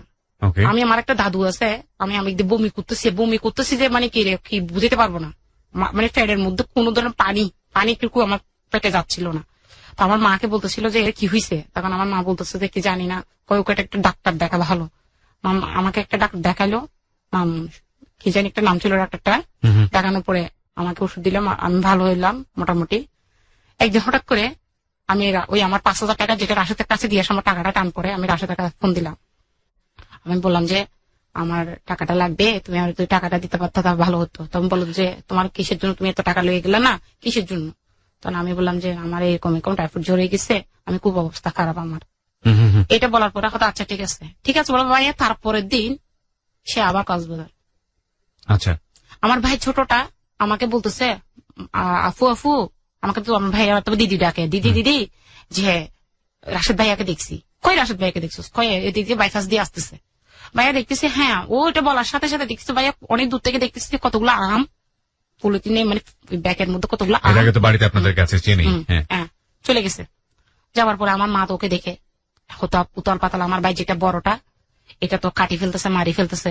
আমাকে বলতেছে বলে এগুলো শুনছে আরো কলঙ্কিত, ঘুরে আসছে ঘরে, এখানে মানুষকে আমি চেহারা দেখাইতে পারতেছি না, একে ঘর থেকে বের করে দে। আমার মাকে আমার কাপড় চোপড় সবগুলো টুকরা টুকরা করে ফেলছে, কাটিয়েছি। আমার ভাই। আপনার ভাই? আমার ভাই। ও থাকা অবস্থায় ওর সামনে এটা? ও যাওয়ার আগে থেকে চলতেছে, কিন্তু আমাকে ওই অবস্থা রাখতেছে। আচ্ছা। তারপরও এর মধ্যে ও যাওয়াতে আরো বেশি হয়ে গেছে। আমাকে সাথে সাথে, হ্যাঁ ওর সাথে সাথে ওর টাকা গেল। আমি যতটুকু জানি আমার মা আমাকে বলছে যে আমি যখন বলেছিলাম না, আমার মা বলে ওকে বলে হাত ধরে বলছে, বাবারে তুমি তো অনেক পয়সাওয়ালা ঘরের ছেলে, তোমার সাথে আমাদের কোনো মিল হবে না, তুমি এক জাতি আমরা আরেক জাতি, তুমি আমার মেয়েটার জীবন থেকে সরে যাও। আপনারা বৌদ্ধ ও হচ্ছে মুসলিম, রাইট? এটা বলার পরে ও ভাইয়া সরে নাই। কতগুলো আমাদের কক্সবাজারের মধ্যে রামুর মধ্যে কতগুলো নারকেল বাগানের ইয়ে, তো ওইখান থেকে 8-10টা নারকেল কিনলো বাড়ির জন্য। চলে আসবো সেদিন আমার ভাই তো আমাকে মারধর, প্রচন্ড মারধর, আমাকে বের করে দিল। আমি কাঁদতেছি, আমি কই যাব, আমি বাড়িতেও থাকতে পারতেছি না, সেটা ওর জন্য থাকতে, ওর মার জন্য থাকতে পারতেছি না, আমি যাবো, কাঁদতেছি। ও ভাইয়া চলে আসবে। চলে আসার সময় আমি বলতেছি হয়তো আমাকে কিছু একটা হয়তো মেরে যা, বলতেছি হয়তো মেরে ফেলে ওইখান থেকে মেরে আমাকে গর্ত করে দাফন করে যা, হয়তো আমার একটা কিছু কর। এটা আপনি ওকে বলছেন? বলতেছি এটা তোর জন্য, যখন আমার পুরো সবকিছু শেষ, এখন আমাকে কি করবি কর। আমি না পারতেছি, ঘরে থাকতে আমাকে আমার ভাই বের করে দিছে, আমার মাকে কাড়ি ফেলবে, আমার মা আমার ভাইকে ভয় পায়। আমি ঘরে থাকতে পারছি না, গ্রামে থাকতে পারতেছি না, শহরে থাকতে পারতেছি না, আমি যাবো কই এখন বল। আমার পুরো জীবনটা শেষ, আমি কাঁদতেছি, আমি রাস্তার মাঝ পথে দাঁড়াই, আমি চিলে চিলে কাঁদতেছি। তখন ও আমাকে বললো, ও আমার যা ব্যাগ ছিল আর কি, আমার হাতে ব্যাগ, ওই ব্যাগটা নিয়ে তো আমার ভাই আমার আগে বের করে দিছে, ওই ব্যাগটা হাতে নিল। প্রায় 12টা বাজে আমরা কক্সবাজার থেকে চিটাগাঙে গাড়ি নিলাম, উঠলাম ভাইয়া, চলে আসলাম। এসেও কি করলো, আমার একটা রিলেটিভ একটা রিফন ভাইদের বাসায় আমার কুটাই দিল রাত্রে। রিফন ভাই জিজ্ঞেস করলো, এত রাত্রে তুমি? রাত্রে প্রায় 2টা, 2:30, 3টা বাজতেছে তুমি? আমি বললাম যে না ভাইয়া, আমার একটা পরীক্ষা ছিল ঢাকায়, আমি তখন নার্সিং ইয়ে করতেছি। এটা বললাম, মিথ্যা কথা বললাম যে আমি এখান থেকে আসছি, তোমার বোনের বাসায়, আমার বোনের সাথে ঝগড়া, যে আমি যাই না। রিফন ভাইদের বাড়িতে থাকলাম। তারপরের দিন ও আমাকে একটা কিছু করবে, আমার যে একটা নার্সিং এর উদ্দেশ্য ছিল, সেটার জন্য কি করলো, একটা ডাক্তারের সাথে, মহিলা ডাক্তারের সাথে কথা বললো। তো ভাইয়া ও কি করলো, আমাকে সকালে ফোন দিয়ে নিয়ে গেল। নিয়ে যাওয়ার পরে ও আমাকে ওর একটা আত্মীয়র বাসায় আমাকে খোরাকি হিসাবে আমার রাখলো। ওর এলাকার, আমি যত সম্ভবত ওর এলাকা কাছাকাছি মনে হচ্ছে আমার, রাখলো আমারে রেখে। আমি এখান থেকে ওই যেখানে আমাকে ট্রেনিং দিল, যে ডাক্তারের বাসায়, ওখানে আমি যাচ্ছি আসতে। সেটা একটা ট্রেনিংটা যেখানে দিল, এটা একটা ছিল যে কি আপনার যেটাকে বলা সেন্টার, মহিলা গর্ভবতী যাদের ডেলিভারি সেন্টার বলা হয়, ডেলিভারি সেন্টারে আমাকে ট্রেনিংটা দিল। ওখানে যাওয়া আসা করতেছি, আমি ট্রেনিংটা নিতেছি। এর মধ্যে ওর আশেপাশে দেখা সাক্ষাৎ করতেছি, ও আমাকে ট্রাফি দিচ্ছে, মানে ডাক্তারি ট্রাফি গুলো শেখাচ্ছে, বিভিন্ন ধরনের ইয়ে শেখাচ্ছে মাঝে মধ্যে আসি করতে করতে। ভাইয়া আমাকে দিল লাস্ট পর্যায়ে, ওর ফ্যামিলি জানতে পারলো, এখানেও জানতে পারলো, ওখানে জানতে পারার পর আবার দিল অ্যাটাক করার পরে একদিন আমাকে একদম মানে অনেকগুলো লোক, ওর চাস্তো ভাইবার বাইরা নিয়ে আমাকে অনেকগুলো লোক নিয়ে অ্যাটাক করে ফেললো। অ্যাটাকটা করার পরে ও কেমনে ওখানে ওর কিছু বড় ভাই টর ভাই ধইরা আমাকে ওখান থেকে বাঁচাইয়া আমাকে ওখান থেকে উঠাই নিয়ে গিয়ে একটা সেলিনা নামের একটা আফার বাসায় রাখলো এক রাতের জন্য। আফার বাসায় রেখা আমাকে আবার 2 দিনের জন্য কক্সবাজার পাঠাই দিল। আচ্ছা। আমার মায়ের কাছে আমার কিছু স্বর্ণ গহেনা ছিল, আমার কানের আর গলার একটা আংটি। আমি ওকে বলতেছিল যে তুমি এগুলা নিয়েও আসো, 2 দিন থেকে আসো, আমি এদিক দিয়ে লাইন করি, এটা বলে। আমি এগুলো আনতে গেছি, আমার ভাই এগুলো বিক্রি করে দিছে। আমি এগুলো নিয়ে কান্নাকাটি। এখন কোনো মতো আমার মামা একটা আছে, ওটাকে বলে টুলে আমার কোনো মতো ঝুমকাটা পাই নিতে পারলাম, আর গুলা নিতে পারলাম না। চলে আসলাম। ও কি করলো, ডাক্তার জয়শ্রী পাল নাম, যার একটা আলামিন সেন্টার, একটা ডেলিভারি সেন্টার আছে, জয়শ্রী পালের কাছে আমাকে ধাত্রী ট্রেডিং এর জন্য ঠিক করে ফেললো 24,000 টাকা দিয়া। সে আমাকে এখানে 1-1.5 বছরের জন্য দিয়ে দিবে, তার সাথে আমার কোনো সংযোগ থাকবে না, মাঝে মধ্যে যাই ও গাড়ি নিয়ে সব আমাকে দেখবে, এরকম দিয়ে দিল। ও আমাকে একটা করলো। করার পরে ভাইয়া আমি রাত্রি জয়শ্রী পালের কাছে আসি, দিদির কাছে আসি, যাচ্ছি আসতেছি, আমার বাসা আলাদা। কেমনে আমার ওই বাসা ওর মা খবর পেয়ে গেল। ওখানে জায়গা যখন অ্যাটাক করলো, আমার ঘরে জিনিসপত্র ভাঙচুর করলো, আমি ওই ডাক্তার জয়শ্রী পালের কাছে যাই কান্না করতেছি। আমি একদিন কাঁদতেছি, দিদি আমি কি কোথায় যাব? তো আমাকে বলতেছে তুমি তো ওই ছেলের ফাদর ওর ফিসও ছাড়তে পারবা না, নিজেও বাঁচতে পারবে না, তুমি কি করবা? তখন আমি কাঁদতেছি, আমি দিদি আপনি আমাকে রাখেন, আমি তোমাকে একসাথে রাখতে পারি, তুমি ওই ছেলের সাথে কথা বলতে পারবে, তোমার সিম কার্ড যেটা আছে এই সিম কার্ডটাও তুমি আমাকে দিয়ে দিতে হবে, মোবাইলটাও জমা দিয়ে দিতে হবে, আমার কাছে থাকতে হইলে তুমি ওই ছেলের সাথে কোনো সংযুক্তি রাখতে পারবে না। তো আমি বললাম যে দিদি যে টাকাটা আপনাকে দিবে ওইটা কে দিবে? এটা বলার পরে জয়শ্রী পালের কাছ থেকে এখন গেলাম, ও আর ওখানে যাওয়া আসা করে না, ওই দিক দিয়ে মডেল নিয়ে ব্যস্ত, আর ওর সাথে আমার কোনো 5-6 মাসের মধ্যে কোনো যোগাযোগ নাই। এদিকে আমার খাওয়ার খরচ হইতে আমার বেতন হইতে বহুত জমে গেছে। ওদিকে আমাকে জয়শ্রী পালে 6 মাসের মধ্যে আমি প্রায় ওনার ভালো একটা কাজ করছি, ওনার ট্রেনিং সেন্টারের মধ্যে সব ওনার স্টুডেন্টদের মধ্যে আমি একটা ভালো একটা পজিশনে ছিলাম।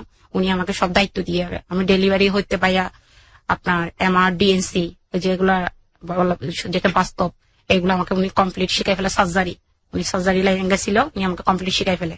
শিখাই দেওয়ার পরে হঠাৎ একদিন আমাকে সে ফোন দিল, একটা আজগুবি একটা নাম্বার থেকে ফোন দিয়ে আমার বলে যে আমাকে মানে অন্য স্টাইলে কথা বলতেছিল।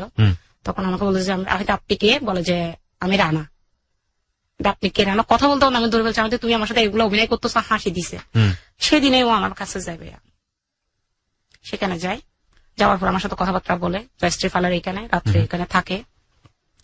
থাকার পরে এটা কেমনে আমার সাথে আবার ওইখানে আপনার সঙ্গে আরেকবার অনৈতিক একটা সম্পর্ক হলো। এটা জয়শ্রী দিদি দেখে ফেললো, রাত্রে দেখে ফেললো। দেখে ফেলার সাথে সাথে জয়শ্রী দিদি আমাকে কাঁদতেছে সকালবেলা। আমি তো চুপ, আমাকে বলছে আমি তো চুপ, আমার চোখ দিয়ে পানি ঝরতেছে। আমাকে বলতেছে না তুমি এখানে আর থাকতে পারবে না, তোমার চলে যেতে হবে। এখন যাবো কই? ট্রেনিং তো শেষ, চাকরি পাবো কই? হঠাৎ যাবো কোথায়? এখন উনিও তো আমাকে রাখবে না, প্রতিটা জায়গার মধ্যে ওর জন্য রাখে না। এখন ওকে বললাম, ও এখন আমার জন্য বন্ধু লাগাই দিছে, বাসা খোঁজা শুরু করে দিল। বাসা খুঁজে আমার 1 মাস পরেই মানে আমাকে বাসা নিয়ে দিল একটা 1600 টাকা দামের। ওইখানে আমি একটা ডাক্তারের দোকানের মধ্যে পার্ট টাইম চেম্বারের মতো বসি করি আমার পরিচিত হওয়ার জন্য। হবার পরে ভাইয়া এটাও ওর ফ্যামিলির মধ্যে জেনে যায়, জেনে গিয়ে ওকে আটকাই ফেলে। আচ্ছা, ওকে আটকাই ফেলে, আটকাই ওকে বিয়ে করানোর জন্য মানে আটকায় রাখে। আমি ওকে ভাইয়া খুব খুঁজাখুঁজি, প্রচুর কান্নাকাটি করি। বাসা নিয়েছি, অথচ আমার কোনো ইনকাম সোর্স নাই। ও চালাবে বললো, ও তো দিল না, ও তো গেল কই।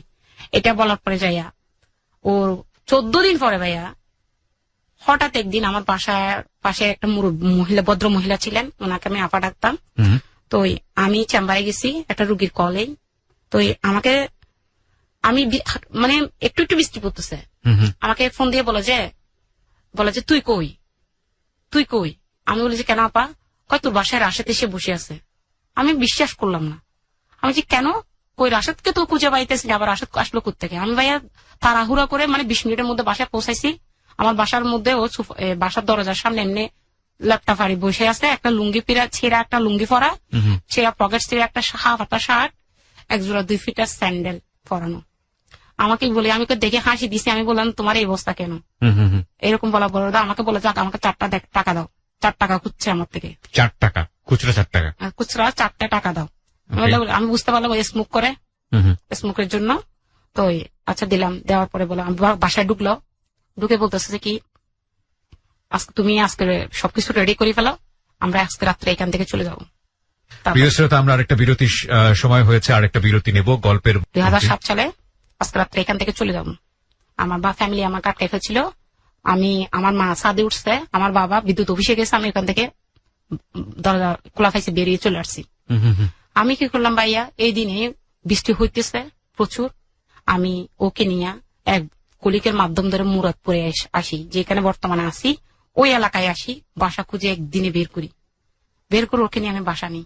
আচ্ছা, আমি একটা জিনিস বুঝতে পারছিলাম না, ছেলেটা আপনাকে বিয়েও করছে না, আপনি তার সঙ্গে থাকতেও চাচ্ছেন না, মাঝে মাঝে আসছে আবার হঠাৎ করে হাওয়া হয়ে যাচ্ছে, এরকম একটা ছেলের সাথে আপনি পড়ে আছেন এবং সামহাও তাকে আপনি ছাড়তেও পারছেন না, এবং তার সঙ্গে আবার পালিয়ে বিভিন্ন জায়গায় আপনি যাচ্ছেন। কেন করছিলেন? আমি ভাইয়া ওর জন্য কলঙ্কিত, মা বাবার কাছে যেতে পারতেছিলাম না। আমি ওকে একটা অপশন দিয়েছিলাম যে তুমি আমাকে কি করবা। তখন ও আমাকে বলছিল আমি তোমাকে বিয়ে করব। তো ভাই আমি ওর সাথে এরকম করে আমার ফার্স্টটা বছর আমি ওর সাথে কাটাই ফেলি, মানে সামহাও এইভাবে টানাপোড়েনের মধ্য দিয়ে ফার্স্ট বছর চলে যায় আমার। আচ্ছা, তারপরে যাই ভাইয়া। তো আপনার কখনো মনে হয়নি আপনি বৌদ্ধ ধর্মের, ও যদি আপনাকে বিয়ে করে আপনার সমাজ সংসার হ্যাঁ এটা বলছি আমি ওকে, ছেড়ে দিতে? আমি ওর সাথে এটা কথা বলেছিলাম। আচ্ছা, ও আমাকে যখন প্রপোজ করে যে তুমি আমাকে বিয়ে করবে, তোমার থেকে একটা কাজ করতে হবে। কি করতে হবে? তোমার থেকে আমার ধর্মে আসতে হবে। তো আমি তোমার ধর্মে আসলে কেমনে আসবো? আমার মা তো একলা, আমার 3টা ছোট ভাই, আমার বোন তো বিয়ে হয়ে চলে গেছে, আমার মা তো মরে যাবে।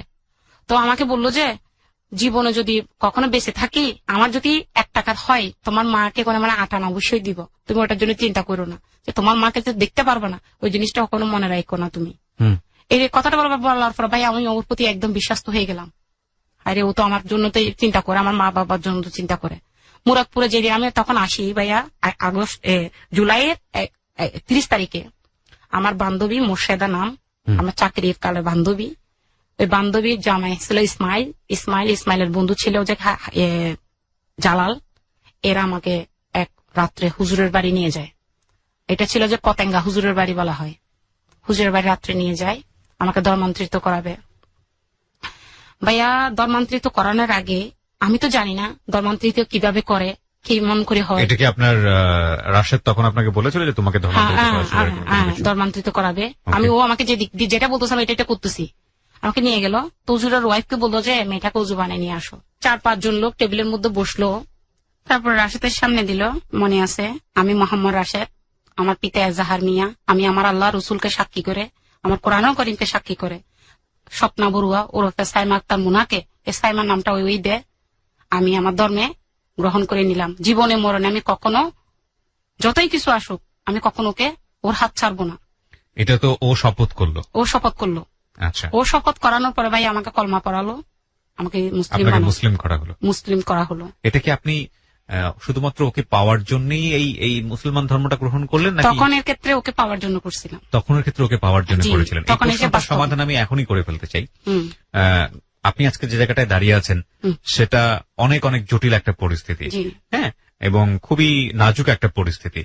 আপনি তো তখন ওকে পাওয়ার জন্য আপনি ইসলামে এসেছিলেন, কিন্তু ইসলাম সম্পর্কে কিছু বুঝতাম না। আজকে আপনি কি ইসলাম ধর্মের যে নিয়ম কানুন গুলো সবকিছু মেনে চলেন? আমি সব জানি, সেই জন্য তো ফিরে যাইতে পারি নাই। ওকে, এবং যারা এই অনুষ্ঠানটা শুনছেন তাদেরকে আমরা প্রথম থেকে এই জন্যই বলছিলাম যে পুরো গল্পটা একটু মনোযোগ দিয়ে শুনুন প্লিজ। আমরা শেষের দিকে আসতে চাই এবং এই প্রশ্নটা ওনাকে আমি আরো একবার করব, কিন্তু তখন প্রেক্ষাপটটা অন্যরকম থাকবে। বলুন, আপনি তাকে বিয়ে করলেন, তারপরে আমাকে কোর্টে এফিডেভিট করা হলো, আমি মুসলিম হয়েছি। এটা কোর্টে এফিডেভিট করার পরে আমাকে কোর্ট মেরিট সার্টিফিকেট দেওয়া হলো। এরপর আমার কাবিন হলো 2,20,000 টাকা। আচ্ছা, কাবিন 2,20,000 টাকা, উসুল 20,000 টাকা, যেটাকে আমি কাবিন সম্পর্কে, কাবিন কাকে বলে আমাকে জিজ্ঞেস করছিল হুজুরে, তোমার কাবিন কত দিব? তো আমি বললাম যে কাবিন কাকে বলে। কাবিনটা ওরা ধার্য করে দিয়ে আমাকে কাবিন দিল 2,20,000, উসুল দিয়ে দিল 20, তারপরে 2 লাখ টাকা কাবিন দিল। কাবিন দেওয়ার পরে ভাই আমার জীবন সংসার লাইফ শুরু হলো। তখন তত্ত্বাবধায়ক সরকার চলে, আসলে কিছু করে না, কোনো কাজকর্ম নাই, ওকে নিয়ে আমি আলাদা আছি ওর মা বাবার থেকে লুকিয়ে। তারপরে আমি ওই যে বললাম চেম্বার একটা করতাম, চুরি করে ওই চেম্বারটাতে যাই আসি। কেমনে রাশেদার মা বাবা ওই অ্যাড্রেসটা আমাকে পাবার পেয়ে ফেলে। পাওয়ার পরে কি করলো, আমাকে একদিন রাত্রে চেম্বারের উদ্দেশ্যে গেছি, আমাকে রাত্রে ওখানে আটকাই ফেলে। আটকাইয়া নিয়ে আসছে কোথায়, একটা সিসিএল নামের একটা চ্যানেল আছে, ডিসেল লাইনের চ্যানেল, চ্যানেলের অফিসের মধ্যে আমাকে বন্দি করে রাখছে। ওইখানে আমার দুলাভাই আমার আফাকেও নিয়ে আসছে। আমার এতটুকু মনে আছে, আমার মানে রাত ব্যবহার করে আমার দুলাভাইকে যে মারছিল, আমার এটা কথাটা মনে আছে। এটা করার পরে ভাইয়া আমাকে আমার দুলাভাই নিয়ে গেল গা, আমার দুলাভাই বাসার মধ্যে আমাকে বন্দি করে রাখছে। রাশেদ তো ওদিকে আমার বাসায়, রাশেদ জান না যে আমাকে বন্দি করে ফেলছে। আমি বলতেও পারি নাই। আমি কি করলাম, রাত্রে 1টা বাজে, আমি আমার আফার টয়লেট ছিল বাহিরে, তো আমি আমার আফাকে বললাম আমি টয়লেটে যাবো। আমি কি করলাম ভাইয়া, টয়লেটে যাবো বলে ওদিক থেকে ওয়াল দিয়ে ফার হইয়া আফার বাড়িওয়ালার উঠানের দিয়া একদম মেইন রোডে দিয়ে চুরি করে চলে গেছি। মানে পালাই গেছি। পালাইয়া যাইয়া ওইখান থেকে 100 টাকা দিয়ে সিএনজি লইয়া ডাইরেক্ট আমার বাসার এখানে গেছি, মুরাদপুরে চলে আসছি। ইসলাম ধর্ম গ্রহণ করার 3 মাস পরে রোজা এবং ঈদ পাইছি। পাওয়ার পরে রোজা রাখলাম। রাশেদ আমাকে আপনার ওই 3 মাসের মধ্যেও আমাকে নামাজ শিখাই ফেললো। আমি ওই বাসায় আসলাম, আমি তখন নামাজ কালাম শিখলাম, রাশেদ আমাকে শিখালো। আমার প্রথম সূরা ফাতিহা, তারপরে সূরা ইখলাস, ওটা আমাকে শিখালো। আমি নামাজের একটা এত ভালো করে পারতাম না, ও আমার সাথে বারবার বলতো। আমি দাঁড়াই রুকুতে যাইতে পারলে আমার বলতাম আমার ব্যথা করে, এরকম করতাম।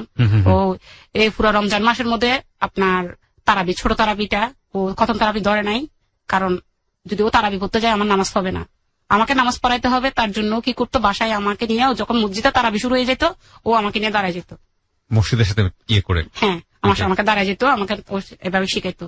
আজকে ভাই আমি আজকে যে প্রত্যেকটা ইসলামের যত কিছু শিখছি সবগুলো রাশেদ আমাকে শিখায়।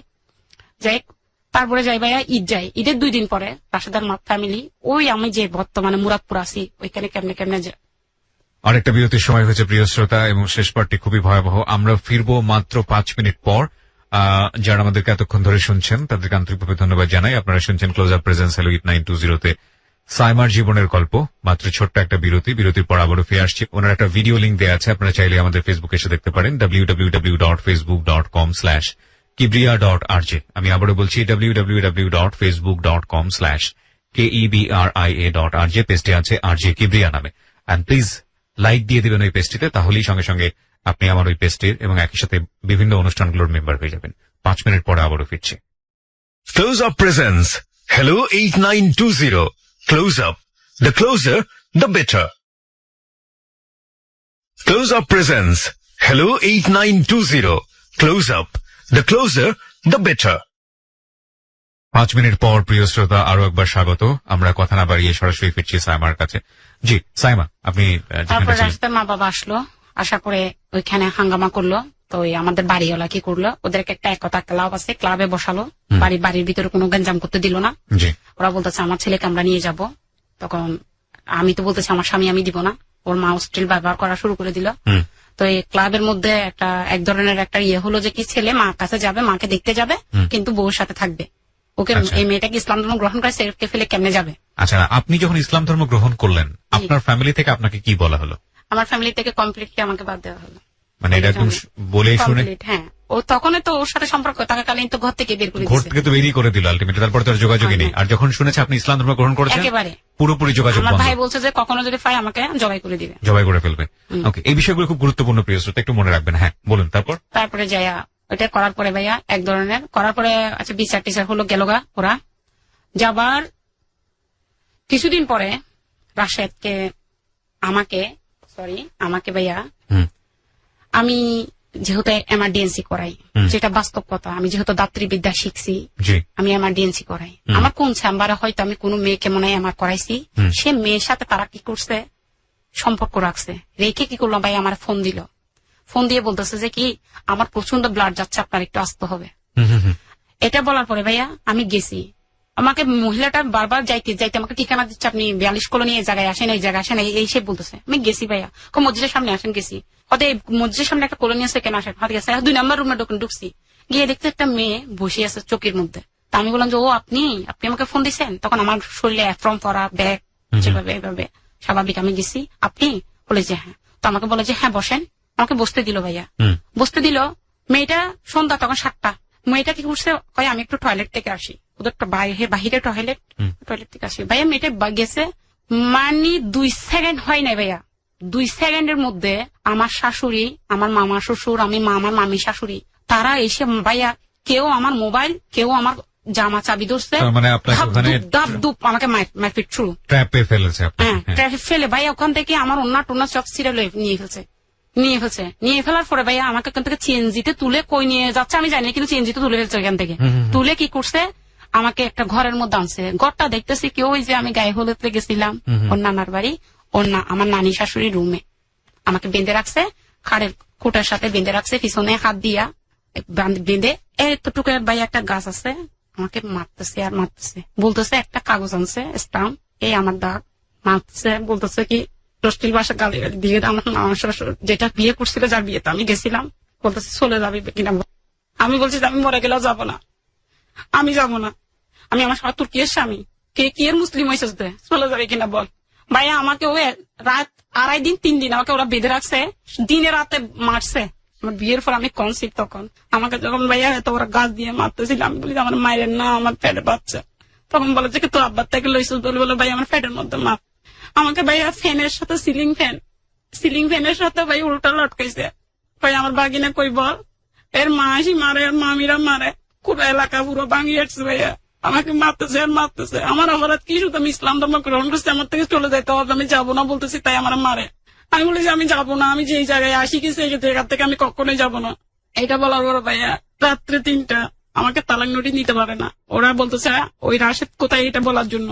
তখন আমি কি করলাম, আমার যেটা দোকান, ওই দোকানের নাম হচ্ছে শাহ আমানত। আমি বললাম যে এই জায়গায় যান, শাহ আমানত, ওইখানে যান। কই ওর মা বলে যে মিথ্যা কথা বলতেছে। আমি বলি যে না, আমি মিথ্যা কথা বলতেছি না, আপনারা যদি যাইয়া, যদি আমি তো এখানে বাধা আছি, যদি না পান আমার আসি আপনারা জবাই করে দিয়েন। বিশ্বাস করে না, কোথা থেকে ভাইয়া মনে হয় সম্ভবত কোন ভদ্র লোক, আইনের লোক সম্ভবত আসছে। তো বলে যে ও আচ্ছা ঠিক আছে আমরা যাই, ওকে নিয়ে আসি, একটা প্রমাণিত হবে তুমি ওকে জবরদস্তি বিয়ে করছো কিনা নাকি তোমাকে করছে, এটা প্রমাণিত হবে, করে একটা কিছু হবে। ওই লোক ভদ্রলোক আমাকে বলে গেল। এরা আসলো মুরাদপুরে রাশেদকে নিতে আসলো, রাশেদকে নিয়ে গেছে, রাশেদকে নিয়ে গিয়ে 3 তলায় বাঁধিয়ে রাখছে, আমাকে নিচ তলায় খাটের সাথে বাঁধিয়ে রাখছে, রাশেদকে 3 তলা রুমের মধ্যে লক করে রাখছে। রাশেদ আমাকে ওদিকে, ও বুঝতে পারছে, ওরা যখন গাড়ি নিয়ে গেছে ওরা ওই বুঝতে পারছে যে আমরা আমাকে আটকেছে। রাতের বেলায় 3টা বাজে আমার যে মামা শ্বশুর একটা জসিম বললাম যে দোকানে রাশেদ চাকরি, আমার দোকানে বসতো, মুদির দোকান, সেই দোকানে একটা ছেলে ছিল, নাম ছিল লেদু। আমাকে ভাইয়া ওদের টুকরুম যেটা এক্সটুক রুম, এটার মধ্যে ভাইয়া আমাকে রাত্রে ঢুকাইছে। ওখানে বলতেছিল কে শাহেদ, যেটা আমার মামা শ্বশুর ছোটটা, যে এটাকে একে এটা কর, ওই ছেলেটাকে কর, এটা কর, আমার ভাগিনা ওর সাথে থাকে কেমন আমি দেখবো, এটা কর। ভাইয়া আমাকে ওই গোড়ানোর মধ্যে ঢুকাইছে, ঢুকাই ভাইয়া আমার সালোয়ার এতটুকু করছে আমার মামার, এতটুকু ঢুকে আমি ভাইয়া এভাবে ধরে আছি, আল্লাহ আল্লাহ করে চিল্লাইতেছি ভাইয়া, আমার চিল্লানোর কোনো শেষ ছিল না ভাইয়া। আমি ওই দিনের কথা কখনো বলতে পারবো না। আমার কাপড় এতটুকু কুচতে বলা যায়, এই সাথে আজকে থেকে দেখবো যে আমার বাগিনের সাথে ঘুমাই কেমনে। একবার ভাইয়া আমার মামি শাশুড়ি যেটা মেজো, এই মেজো মামুই শাশুড়িটা প্রথম আমাকে মারছিল, পরে কি জানি ওনার থেকে কেমন লাগছে, রাত্রে দেখতেছে ওনারা ঘুমাই গেছে সবাই, আমাকে তো এক রুমে বেঁধে রাখছে। শুধু এখানে সাপোর্ট করার মতো আমার নানি শাশুড়ি ছিলেন, ওকে মারিস না রে, মারিস না, ওরা আর মারিস না রে, মারিস না, রস্তে সারে দিয়ে এরকম বলতো। তো ওরা কি করতো, মারে বলতো তুই চুপ থাক, এরকম বলতো। এখন নানি শাশুড়ি চিল্লাইতেছে, আমি চিল্লাইতেছি ওদিক দিয়া। আমার মামি শাশুড়িটা কি করছে, মেজোটা দৌড়াই আসি, দেখতেছে যে ওরা আমাকে আলুর গোড়ানের মধ্যে ঢুকাইছে, ঢুকাই আমার কাপড় চোপড় খুলতেছে। তখন ওই মামি শাশুড়িটা মোটা একদম, আমি তো শুকনা, আমার বয়স্ক মা ভাই, আমি শুকনা, আমার পা ধরে যে টান দিছে, এক টানের মধ্যে আমাকে নিয়েছে। তখন ওকে বলতেছে, আমার মামা শাশুড় ছোটটাকে বলতেছে যে এই সাহেব তুই এগুলো কি করস, তোরও তো ফেটে মেয়ে আছে, তোরও তো ফেটে মেয়ে ধরছে, তুই এগুলো কি করস, যদি অপরাধ করে তাকে ওকে পুলিশে তুলে দেয়। আমাকে ভাইয়া ওখান থেকে টেনে নিয়ে আসছে। এখান থেকে ভাইয়া তারপরের দিন সকাল, রাশেদ দেখা আমাকে দিবে না, রাশেদের সাথে পারে না, আমাকে দরজা আটকে রাখছে, আমাকে চারি দিয়েছে, অবশ্যই বাজার থেকে কোলা থেকে ছাড়ছে। তারপরে ভাইয়া রাশেদের মা কি করছে, আমাদের নানা শ্বশুর বাড়ির মধ্যে 2 সাইড দিয়ে রাস্তা, আমার শাশুড়ি যখন ফার্স্টে দিয়ে বেরোচ্ছিল তখন দরজা বন্ধ করতে ভুলে গেছে, 3 তলায় যাচ্ছে ছেলের কাছে। এখন কি আমি আমার স্বামী রাশেদ কোথায়, আমি এটা দেখতে হবে। আমি মায়ের খাওয়ার সত্ত্বেও রাশেদের পিছনে আমার শ্বশুরের পিছনে রাশেদের রুম পর্যন্ত গেছি, দেখতে 3 তলায় উঠে দেখছি রাশেদের জুতা, একটা রুমের মধ্যে রাশেদের জুতা। আমার মামি শাশুড়ি যেটা জসিমের ওয়াইফ বলতেছে, উনি আমাকে 5 নাম্বারটা দেখে ফেলছে, কদি তুই এখানে কি করতেছি, তুই এখানে কি করতেছে, এরকম বলতেছে। বলার পরে আল্লাহ আল্লাহ আল্লাহ পুরা ঘর নাফাক করে ফেলছে, আল্লাহ আল্লাহ পুরা ঘর নাফাক হয়ে গেছে, এরকম বলতেছে ভাইয়া।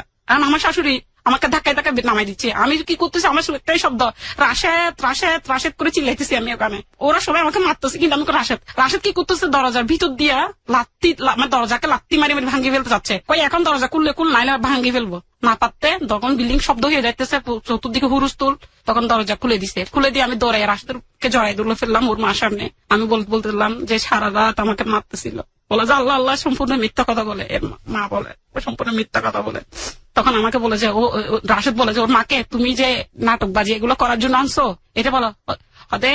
ছেলেকে বলতেছে আমি কি এই দিনের জন্য এইগুলো বলার জন্য কি ইতির জন্য কি আমি তোরে জন্ম দিছিলাম না রে, ছেলেকে এটা বলে। এটা করার তরফ আমাকে রাশেদ বলতেছে চুপ থাকো, কিছু করবে না, মারবে না টারবে না বলে নিচে আনলো।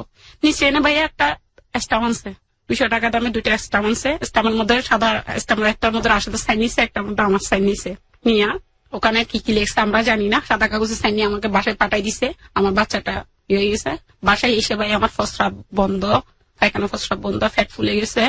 আমি প্রস্রাব করতে গেলে ভাইয়া বাসায় তো আমাকে হাত ধরে বসে দাঁড়াই থাকতাম, ওকে এমনি এমনি চাবি দড়ি কোথাও ভাইয়া প্রস্রাব কোথাও পেড়ে, আমার এত পেইন, 1 ফুটাও করতে পারতাম না। এত পেন ওরা আমাকে তখন আমাদের কোনো টাকা পয়সা ছিল না, ডাক্তার দেখাবো ভাইয়া। 3 দিন হয়েছে ভাইয়া আমি মামলা করতে গেছি। দশ আমি ওদের নামে একটা সাধারণ ডায়েরি করে আছে, আমার এটা রিপোর্টটা আছে, করতে যাই, মামলা করতে গেছে ফার্স্ট ক্লাস থানায়। মামলা করার পরে সবকিছু মামলা আইকে সবকিছু বললাম তলম খুলে, আমার প্রচুর ব্লিডিং শুরু হয়ে গেল। আমার ব্লিডিং, কাপড় চোপড় ঘরে ধরে নাই, আমাকে না টাকা আছে। আমার বাসার দোকান থেকে মহিলারা আমাকে 5-6 জন মহিলারা আমাকে দেখতে আসলো। আমার প্রচুর ব্লিডিং, একটুকু বাচ্চা ছেলে ছিল, চলে গেল, আমার বাচ্চা নষ্ট হয়ে গেল। ফার্স্টের সাথে আমার প্রচুর লাগে যায় তখন। ফার্স্ট তবে আমাকে করে নাই, করার পরে 2-3 মাস গেল ভাইয়া। তখন ছিল 2008 সালের এপ্রিল মাস। 8 সালের এপ্রিল মাস ফার্স্ট আমাকে ফেলে চলে যায়। কেন চলে যায় এই ঘটনাকে কেন্দ্র করে? এই ঘটনা কি, ওর ভিতরে ওকে বিধি ওই যে দোকানে মা আমার বেচা কিনে করতো, ওই দোকানের আবার কিছু মেডিসিন শর্ট করলে আনতে যাইতো না, ওই মেডিসিন আনার কালীন আনতে যাইতো। তখন এর ক্ষেত্রে ওর মার কাছে যাইতো, গিয়ে ওখানে বিছা বানাইছে, বিছা মানে ফাস্টফুড রেডি করে ওকে বাইরে পার করে দিবে। কোথায় পার করে দিবে? দেশের বাইরে। দেশের বাইরে। ওই ঘটনার মারপিটের ঘটনার পরে ও ওইগুলাতে রাজি হয়ে গেছে। তখন কি করছে ভাইয়া, এপ্রিলের 27 তারিখ রশেদ আমাকে ফেলে চলে যায়। এপ্রিল মাসের আগের মাসে ঘটনা ঘটলো, এপ্রিলের 27 তারিখ ও আমাকে ফেলায় চলে যায়। হঠাৎ দোকানে গেছে, দোকান বন্ধ করে চাবিটা দোকানের মালিককে জমা দিয়ে চলে গেল। ও 2:30-3টা বাজে গেল, বাসায় আসে না কেন ভাইয়া চাইতে গেছি, দেখি যে দোকান বন্ধ, চাবি দেওয়া দেবো চলে গেছে। ওর মার কাছে ফোন দিলাম, গাড়িতে গেলাম, আমাকে তো আমি তো বাড়িতে ঢুকতে পারি না, আমাকে মাইর, ও এখানে যায়নি, ওকে ওর খালার বাড়িতে সরাই রাখছে। 11 দিন পর ভাই আমার কান্না, আরে আমার কান্না, আমি কই যাবো, রেল স্টেশনে গেছি আমি মানে মরে যাওয়ার জন্য। আমি মরি নাই, আমার সময় মনে হয় যে আমার সামনে দিয়ে কে দাঁড়ায় আছে, তুই কার জন্য মরতেছস, আমি মরি নাই। ওর মা বাবা কি করলো, আমার নামে একটা তালাক নোটিশ করলো। ওহো, তালাক নোটিশটার মধ্যে ভাই আমাকে পাই নাই, আমি সাইন করতে পারি নাই, আমাকে পাই না, আমাকে করছে কিন্তু না পারাতে। ও যাওয়ার 11 দিন পরে ভাইয়া আমি নামাজ পড়তেছিলাম, এশারের নামাজ আমার মনে আছে। আমি সুন্নত 4 রাকাত পরে ফরজ 4 রাকাতের নিয়ত বানবো, সেই সময়ে ভাইয়া আমার মোবাইলটা আমার সামনে ছিল, হঠাৎ করে একটা রিং বাজে। ওখানের মধ্যে কল, আমি হ্যালো সালাম আলাইকুম বলার পরে বলতেছি কি আপনি কি সাইমা? আমি বলে জি। আমি যে আপনি কে? হয় আমি রাশেদের বন্ধু, আমার নাম সেলিম। রাশেদের বন্ধু সেলিম। আমি ভাবছি ওর মা ওই আগে যেরকম মানুষ দিয়ে আমাকে পলিটিক্যাল করে করে, আমি ওটা বিশ্বাস করতেছিলাম না, আমি এটা হইতেই পারে না। এটা বলার পরে ভাই রাশেদের দেখেন, আমি যখন বিশ্বাস করতেছিলাম না, ও রাশেদকে দিল। রাশেদ যখন ভাইয়া হ্যালো বলছে, আমি তো কান্না, আমি দুনিয়াদারি, আমি আর বলতে পারি না। আমি সিলে তুমি কই, আমাকে তুমি কই রাগিয়ে গেছো। তখন আমাকে বলতেছ শুনো, কান্দিও না, শুনো। যে হ্যাঁ বলো। তোমার কাছে একটা কাগজ গেছে, যে হ্যাঁ আসছিল বলে, আমি তো ছিলাম না, পাই নাই। এটা তো আবার যাইলে তুমি এটাতে সাইন করে দিও। তো বলো যে কেন, ওটা কি কয় তালাক নোটিশ। আমি তালাক নোটিশে সাইন করে দেওয়ার জন্য আমাকে ফোন দিছ। বলো যে আমি বিদেশ চলে যাব 3 মাস পরে। আমি বিদেশে যাওয়ার পরে ওখান থেকে 6 মাস পরে আমি তোমাকে নিয়ে যাব, তোমাকে নিয়ে গিয়ে বিদেশে গিয়ে আবার বিয়ে করব। বিয়ে করে আবার আমাকে প্লাস্টার সার্জারি করাইয়া ওর মার বাবার কাছে আনবে। তখন আমি বললাম তুমি বালু চড়ে ঘর বাতলা, পানি ঢেউ এসে ভেঙে গেল, শেষ, আবার এইটা আবার বাদলা। বিয়ে কে তো মামুলি খেলা, যে তুমি আমাকে একবার বিয়ে করলা, একবার সারে দিলে, আবার বিদেশ নিয়ে গেলে, আবার বিয়ে করলা।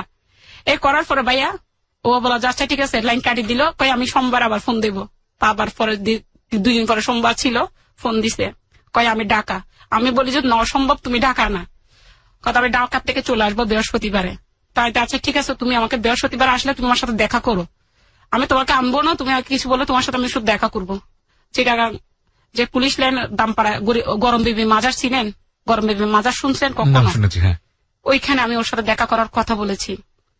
আসছে সন্ধ্যার টাইম, মাগরিবের টাইম, আল্লাহু আকবার, লুঙ্গি ফরানে একটা পাঞ্জাবি, একটা সেলিম নামের ছেলেটাকে নিয়ে আসছে। আমি শুকাইয়ে না, আমাকে বলতেছো তুমি তো অনেক শুকাই গেছো। আমাকে আসছে কেন, মাজার ছুঁয়া আমাকে ওই আবার শপথ এটা করানোর জন্য, আমি তালাক নোটিশও সাইন করে দিব, ও বিদেশ চলে যাবে, বিদেশ থেকে আমাকে এখান থেকে ভিসা দিয়ে আবার নিয়ে যাবে, একই কথা বলার জন্য। তখন আমি ও যখন আমার কথা বুঝতেছিল না, আমি মনে মনে আবার বললাম আমি এর কথা থেকে হাতে হা মিলাই দিই। তখন আল্লাহকে বললাম আল্লাহ আমাকে মাফ করে দিও, আমি এর মিথ্যাতে হা মিলাচ্ছি, এই জন্য আমার মাফ করে দিও। এটা বলাতে আমি তো ঠিক আছে, তুমি বিদেশ যাইতে আর কতদিন আছে? বলে যে আমি আর বিদেশ যাইতে আরো 3 মাস আছে। তো আমি বললাম যে সে ঠিক আছে, তুমি বিদেশ যাও, যেখানে যাও। তুমি বিদেশ যাইতে তোমার মা বাবা ফ্যামিলি না জানে মতো করে তুমি যতদিন যাবা না ততদিন আমাকে 1 ঘন্টা 1 ঘন্টা দেখে যাবা। আচ্ছা ঠিক আছে। আর যদি যাইতে না পারো, আবার যাইতে না পারো, এটা কি শব্দ? যদি যাইতে না পারো বলে দাও, গেলে তো গেলে গা, যাইতে না পারলে কি করবা? যাইতে না পারলে চলে আসবো। ঠিক আছে তো, ঠিক আছে ভাইয়া। আমার আবার আমার শুরু হলো আল্লাহর পরীক্ষা। আমার দুনিয়ার মনে নামাজ রাখিনি, আমি যাওয়ার জন্য নামাজ বলছি যে নামাজ রাখিনি, নামাজ পড়া শুরু। ভাইয়া ওর বিষয়টা আসছে লেবারের বিষয়, যাইতে পারে নাই। ও জুনের 3 তারিখে ও আমার কাছে আবার ফিরে চলে আসে। 2008 সালে জুনের 3 তারিখে আমার কাছে ফিরে চলে আসে। সেই মুহূর্তে মেয়েটা গর্ব হয়। যে মেয়েটাকে আপনি ও যে এপ্রিল মে জুন 11 তারিখে ওর সাথে আমার দেখা হয়। আমি একটু এখানে একটু অন্য গল্পটাকে অন্যদিকে নিয়ে যাওয়ার চেষ্টা করছি। ঠিক এই গল্পের এই জায়গাটাই ফিরবো। মেয়েটার নাম কি যে মেয়েটা আপনি? আমার রাফিয়া। রাফিয়া, পুরো নামটা? ফাহামিদা আক্তার রাফিয়া। এই মেয়েটার যে মেয়েটাকে আপনারা এতক্ষণ ভিডিওতে দেখছেন, স্টুডিওর দরজা খুলে বের হচ্ছে আমার সঙ্গে আমার পাশে, এই মেয়েটাই হচ্ছে সে মেয়ে। সারা রাত জার্নি করে মা আর মেয়ে কষ্ট করে আমাদের এখানে এসছে। ও কি জানে যে এই যে ঘটনাগুলো আপনি আজকে বলেন? বলতেছি ওর অনেক কাহিনী আছে এর। আচ্ছা, ও বিষয়গুলো জানে তেমন টুকটাক। ওর বাবাকে দেখেছো কখনো? দেখছে না, ওর বাবা তো 2 বছর এসে গেছে। আচ্ছা ঠিক আছে, শুনি। তারপরে গেল ও বাবা, ভাই আবার ফিরে আসলো। তো ওর ফিরে আসার আগেই ও আমার সাথে যে আসা যাওয়া করতো 1 ঘন্টা, তার মধ্যে আমাকে সবাই শিখাই দিল একটা বাচ্চা হয়ে যাক, হয়ে গেলে কিছু ও যাবে না, কিছু হবে না, সংসার আর কিছু হবে না। প্রেগনেন্ট হয়ে গেলাম। আমার বাচ্চাটা জন্ম হলো 2009 সালে। ও হওয়ার পরে 2009 সাল 11 সালের থেকে আমার শ্বশুর বাড়ির সাথে আমার আস্তে আস্তে আসা যাওয়া। আমি যাচ্ছি আসতেছি ভাইয়া। আমার শ্বশুর শাশুড়িকে কিছু দিতেছি, কিন্তু মা তো সবাই আমার সাথে কথা বলে না, আমাকে একটা গ্লাস ধরতে দেয় না ভাইয়া। আমি বেদরনি ছিলেন, শ্বশুর বাড়িতে থাকতে পারলেন? যাইতাম বেড়াইতে গিয়ে, আমার স্বামীর সাথে যাইতাম, যাই গিয়া চলে আসতাম। আপনার স্বামী আপনার ভরণ পোষণ দিত? মানে ও তো আমার সাথে থাকতো, কিন্তু কি দিত আপনাকে? পয়সা পাতি কোথায় পেত? ও তো কাজ কম কিছু করতো না। ওই দোকান দিছিল, ওই যে দোকানটা আপনার দুজন, ওটা আস্তে আস্তে এস্টাবলিশ হচ্ছে। আচ্ছা, ওইটা এস্টাবলিশ হওয়াতে ওখানে যাওয়া আসা করতেছি। ওর বাবা ঘর ভাবতেছে, জায়গা নিতেছে, ওখানে টাকা পয়সা দিয়েছি। ওর মাকে খাট ফার্নিচার বানাইয়া দিছি, ফ্রিজ দিলাম আমি। এগুলা মানে আপনি যেভাবে হোক ওর ফ্যামিলির মন জয় করার চেষ্টা করতেছি। আচ্ছা, হলো ভিতর ভাইয়া ওরা আমাকে ওই মানি নেয়। 2014 সালের মধ্যে ভাইয়া ও 6 মাসে, এর আগে কখনো এরকম করে না, 6 মাস পর্যন্ত ভাইয়া ও প্রতি সপ্তাহ 3-4 বার করে বাড়িতে চলে যায়। রাত জেগে ভাইয়া বাইরে থাকে, বন্ধুদের নিয়ে আড্ডা দেয় 3টা-4টা। কোন স্ত্রী তার স্বামীকে 3টা-4টা পর্যন্ত বাহিরে দেখে? মেডিসিন দোকান বিশেষ করে 1টার পরে শেষ। তখন কি হতো, বিশৃঙ্খল আড্ডা দিত। আমি জানতাম না, বলেও পারতেছি না। আমার হাজবেন্ডের একটা লুবি ছিল, ব্রিটিশ প্লেয়ার যেটা বলা হয় আমাদের দেশে, বিভিন্ন জন এগুলা দোকাবাজি করে। ঢাকার মধ্যে অনেক পার্টি নিয়ে এখানে হোটেলে ছিল, এসে ভাইয়া 3 লাখ 4 লাখ টাকা নষ্ট করছে এরকম। 2014 সালের ঈদের সময় ওর সাথে আমার ওর ফ্যামিলির সাথে একটা গেঞ্জাম লাগে বলতে এটা ব্যক্তিগত ভাবে আমাকে নিয়ে। ওর মার ছেলের মধ্যে কি হলো, তো ও আমার সাথে কথা বলতো না, আমার এক বিছানায় ঘুমাইতো না, যেটা বাস্তব কথা ভাইয়া, ঘুমাইতো না। ও বলতো মানুষকে, বন্ধুদেরকে বলতো আমার সাথে নাকি গায়ের সাথে লাগলে ওর ঘৃণা হয়। তো এরকম করাতে আমি খুব একটা সেটা অন্য ধরনের হয়ে যায়। ওর মার কাছে আমি একদিন নালিশ করি, মা আপনার ছেলেকে আপনি এখানে আনি, আপনাদের বাড়িতে আনি, কোন একটা দোকান পাট দিয়া, আমার কথা তো শুনে না, টাকা যা কামাই করে ওগুলো তো সব নষ্ট করে ফেলে বন্ধুদের পিছনে। আমাকে তো বলেন, আমার সাথে বললো তো মারপিট ঝগড়া করে, আপনি আনি মা এখানে কিছু একটা করে দেন। যেটা ঈদ গেল, ঈদের দিন রাত্রে ও আমাদেরকে নিল না, আমাকে মারধর করে চলে যাওয়ার পরে ঈদের দিন রাত্রে আমি গেলাম বাড়িতে, ওদের বাড়িতে ওকে নিয়ে, রাফিয়াকে নিয়ে যাওয়ার পরে দেখতেছি ও ওর বন্ধুদের নিয়ে খাবার খাচ্ছে রাত 10টা। ওর মামাকে দেখে বলে যে এই তুই কেন না? আমি বললাম যে আমি ঈদ করতে আসলে এখন কেন আসছোস? তোরা তো আমার ছেলে ডাকছিল, হ্যাঁ আপনার ছেলে আমাকে ডাকে নাই, এরকম বলছে। আপনার ছেলে আমাকে ডাকে না, আপনার ছেলে আমাকে মারি মুর্দা ফালাইয়া চলে আসছে, এইভাবে বলতেছি। তখন আমার শাশুড়ি এক কথা বলে দিল, তোর যেটা ফেরের মেয়ে আস, তুই যদি 10টা সন্তানের মা হস, 10টা সন্তান যদি আমার সামনে হাঁটাস, আমি কখনো নাতি বলে স্বীকার করবো না। তুই বেদর্মী, তোর যেটা মেয়ে আছে এটা কি আমার ছেলের? তখন আমি বললাম যে আমার একটাই কথা, আমি আপনি এটা কি বলেন? আপনি আমাকে গালি দেন, সারা জীবন আমাকে মারছেন, দৌড়ছেন, অত্যাচার করছেন, আমি কখনো আপনাকে প্রতিবাদ করি নাই, বিশেষ করে আপনার ছেলেকে বলছি, কিন্তু আপনাদের কারো বিরুদ্ধে আমি করি নাই। কিন্তু আমার বাচ্চার বিরুদ্ধে এটা কি বলতেছেন? কাল বাদে পরশু বড় হবে, মানুষ বলবে, তখন কি বলবে? এ কথাটা বলার পরে বলে যে ঠিক আছে, আপনার ডিএনএ, আমার মেয়ের ডিএনএ, আপনার ছেলের ডিএনএ করান, যদি ডিএনএ না মিলে আপনি যেটা মনে হয় সেইটা করেন। এটা বলাটা বাড়াবাড়ি করার পরে রাত্রে আমি চলে আসছি, প্রচুর কান্নাকাটি, রাতে অজ্ঞান হয়ে গেছি বলে কাঁদতে আমি, ওর আব্বু আমার সাথে চলে আসে বাসায়, আসার পরে আমাকে ঠিকঠাক করলো। কোরবান আসলো, 14 সালের কোরবান আসলো ভাইয়া। কোরবানের আগের দিন রাত্রে ওর মা বলছে যে আমাকে না নিতে, আমরা যাই না। আমাকে ডাকছে ভাইয়া, যেটা সত্য, আমি যাই নাই। আমি বলছি তোমাকে যেতে বলছে তোমার মা, তুমি যাও, আমি যাবো না, আমার বাচ্চাকে নিয়ে আমি যাই নাই। কোরবানের দিন কি করলাম ভাইয়া, 14 সালে যেটা কোরবান ছিল 6 অক্টোবর, সে কোরবানি দিয়ে কি করলাম, সবাই গরুর গলায় ছুরি দিয়ে, আমাদেরও গরু কিনছে কিন্তু বাড়িতে কোরবানি হচ্ছে। আমি কি করলাম, আরেকজনের বাসায় গিয়া, একটা রিলেটিভ বাসায় গিয়া, ওদের বাসায় বাবিতে একলা, আমিও বাবি আর আমি আমার মেয়ে, আমরা ওনাদের বাসায়। আমাকে ওরা আব্বু ফোন দিছে, তোমার তুমি কই, তোমার বাসায় তো একটা লোক গেছে, ঘরের দরজা বন্ধ। আমি তো বাইরে রান কেন ফাটাইছো, আমার তো রান লাগবে না। আমি আমার অভিমান দিয়া বলতেছি। এগুলো বলার পর ভাইয়া রাত্রেও ফিরে আসছে। ভাইয়া আমার পাশে যাইয়া শুইছে রাত্রে। সকালেও সেম, ভোর 10টা বাজে ঘুম থেকে উঠছি, যেহেতু তারপর আগের দিন জার্নি করলো। ভাইয়া আমরা যাওয়ার কথা ছিল তো কোরবানির সময় আমরা কক্সবাজারে বেড়াতে। যখন ভাইয়া আমি আমার কাপড় নিতে গেলাম, দেখলাম যখন থেকে ওর শার্ট প্যান্ট গায়ে। তখন আমি ওকে প্রশ্ন করলাম, চা খাচ্ছিল তখন, তুমি কি এখান থেকে বাড়িতে শার্ট প্যান্ট নিয়ে গেছো? বলে হ্যাঁ। তো বললাম যে এগুলো তুমি চলে আসছো, এগুলো নিয়ে আসো নাই কেন? তো বলে যে আমি সিলেট যাব, তার জন্য নিয়ে গেছি। তো সিলেট কখন যাচ্ছ? আজকে। তুমি আজকে সিলেট চলে যাইতেছো, এদিক দিয়ে আমাদেরকে কক্সবাজার নিয়ে যাবো বলছো না? কক্সবাজার তোমরা যাও, আমি সিলেট যাচ্ছি। ও সিলেট কোত্থেকে যাচ্ছে? কয় আমি আমাদের বাড়ি থেকে বন্ধুরা সবাই মিলে আমরা সিলেটে যাচ্ছি। তো আমি বললাম যে আমরা তো কখনো সিলেট যাই নাই, শাহজালাল মাজারে তুমি আমাদেরকে নিয়ে যাওয়া বলছো, ঠিক আছে আমরা কক্সবাজার যাবো না, আমরা তোমার সাথে সিলেটে যাবো। কথা নাই কোনো, কতগুলো ছেলের সাথে তোমরা কিভাবে যাবা? তাহলে ঠিক আছে তুমি ছেলেদের সাথে যাইও না, আমরা ট্রেনে যাই, ওরা বাসে করে চলে যাও, এখানে যাই তোমার বন্ধুর সাথে দেখা করো। ভাই এই কথাটা নিয়ে তর্কাতর্কি, শুধু সিলেটের ব্যাপারটা নিয়ে তর্কাতর্কি। এইটা নিয়ে ও দোকানের কথা তুলছে, আমাকে বিয়ে করে টাকা পয়সা পাই নাই, আমি যদি ওকে 3 লাখ টাকা দিতে পারি, আমার মা বাবার কথা মতো যদি দিতে পারস তো তুই আমার রাখতে পারবি, নাহলে রাখতে পারবি না। তা আমি আসি যে ও প্রতিদিন যে আমার বলে এ বেড়ি, এরকম বলে এ বেড়ি, আমি আসি যে তোর মাথার উপর ছাতা আছে, কথা একটা কথা বাস্তবে বলে গেছে এটা। তখন আমি ভাইয়া কথাটাকে একটু ঠাই না বললাম, হ্যাঁ দৌড়ে আমার তেনা ফাড়ারে, আমি এটারে ভাবে ঠাই না একদম ব্যাঙ্গাইও জামাইরে যে স্বাভাবিক আমার স্বামীকে করে বলে না, আমি এরকম করে বলি ওকে। এটার সাথে আমার মধ্যে তর্কাতর্কির মধ্যে তখন কিছু দুপুরে বাতে আমি কাঁদতেছি। ও আমাকে বলছে, আমি তো তুমি তোমার বাবা মার সাথে প্ল্যানিং করে করে ওইখানে যাও, ওইখানে অথচ আমি জানি না, অতএব তুই বাপ নাই, তুই কেমনে বুঝবি বাপের মর্যাদা? তখন আমি বললাম যে হাইরে রাশেদ, তুমি মানে এটা বললা, বাপের কথা বললা, আজকে যদি বাবা থাকতো। বুঝতে পারছি আপনাদের মধ্যে এই একটা বিষয় নিয়ে তর্কাতর্কি হচ্ছিল, যেটা স্বামী স্ত্রীর মধ্যে হয়। হ্যাঁ, কিন্তু রেজাল্টটা কি দাঁড়ালো আমি সেটা জানতে চাচ্ছি। তারপরে ভাইয়া 4টা বাজছে করে, আমি শুইছি, আমি কাঁদতে কাঁদতে শুইছি, এ খেলতেছে দরজায়। তারপরে ভাইয়া 4টা বাজছে, ওর পরানো কিন্তু সিলেট যাওয়ার জন্য নতুন শার্ট পরানো ছিল, ওটা খুলে আমার সাথে তর্কাতর্কি বাজাবাজি পরে ওটা খুলে ফেলে একটা গেঞ্জি পরছে হাফাতা, পরানো নতুন প্যান্ট, নতুন জুতো, নতুন ব্যাগ, পকেটের মধ্যে টাকা ছিল প্রায় 20,000 টাকার মতো। আমি বললাম যে তোমার টাকাটা আমার দাও, তোমার এই টাকাটা নিয়ে বেশি সমস্যা, এটা যতক্ষণ খরচ হবে না ততক্ষণ তুমি শান্তি পাবা না। আমি এর কথাটা বলি ভাইয়া, বলে আমারে ইয়া দিয়া বেটকি দিয়ে চলে গেল, বাসা থেকে বেরিয়ে যাচ্ছে, বাইরের সময় এর বাধা দিছে, আব্বু তুমি কই যাও, এই সবসময় এরকম, আব্বু তুমি কই যাও, বলে যে আসতেছি বলে ভাইয়া যে গেল, সে মানুষকে ভাই আমি আর পাইলাম না। 2014 সালে আসি, মানে আমার সাথে কোনো কথা নাই, তর্কাতর্কি এতটুকুই। আপনাকে ডিভোর্স দিয়ে দিয়েছে।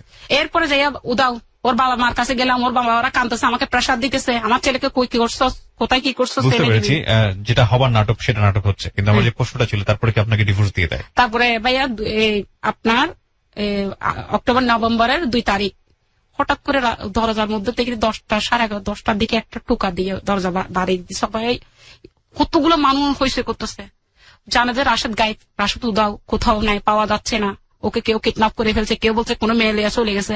আমি ওটাই লিয়ে কাঁদতেছিলাম, বিশেষ করে আমার যেটা বাস্তব কথা। একটা ফিউনার্সে আমাকে বলতেছে কি আপনার নাম কি সাইমা? আমি বললাম যে হ্যাঁ।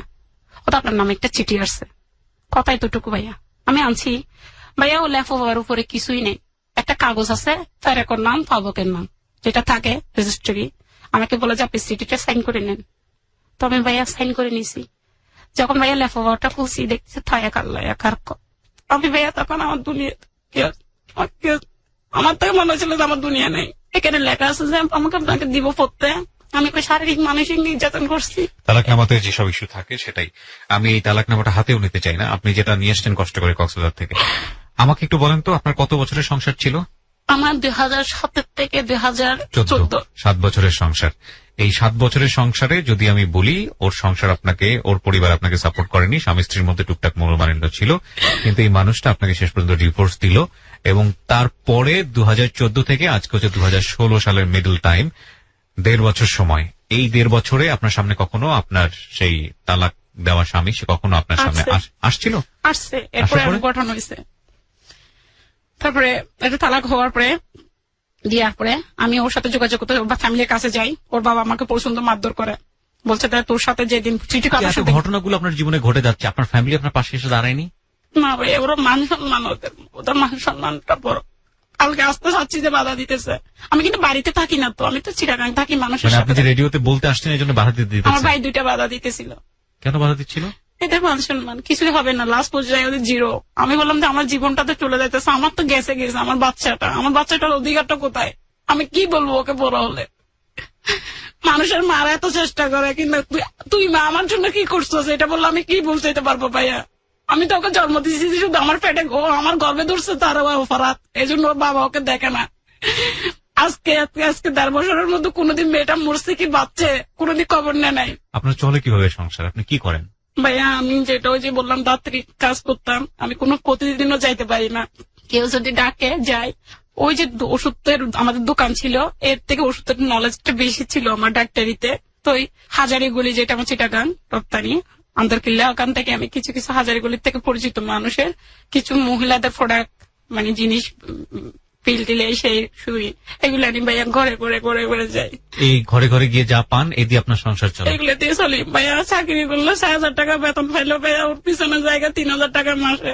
তো স্কুল করা ঘর ভাড়া আছে ভাইয়া 3,500 টাকার বেশি, কাবু করতে হবে ভাইয়া। আমার যে দুনিয়া, যার জন্য আমি আমার দুনিয়াটা শেষ করলাম।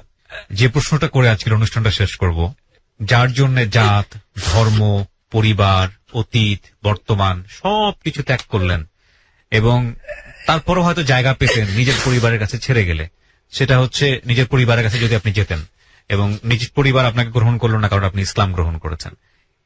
এত কষ্ট করেও আপনি এখনো ইসলামের যে লেবাস, ইসলামের যে নিয়ম কানুন সেটা আপনি মেনে চলেন, কেন করেন আপনি? ভাইয়া বিশেষ আমার যেটা সত্য কথা, আমি এটা আমার অহংকার নই।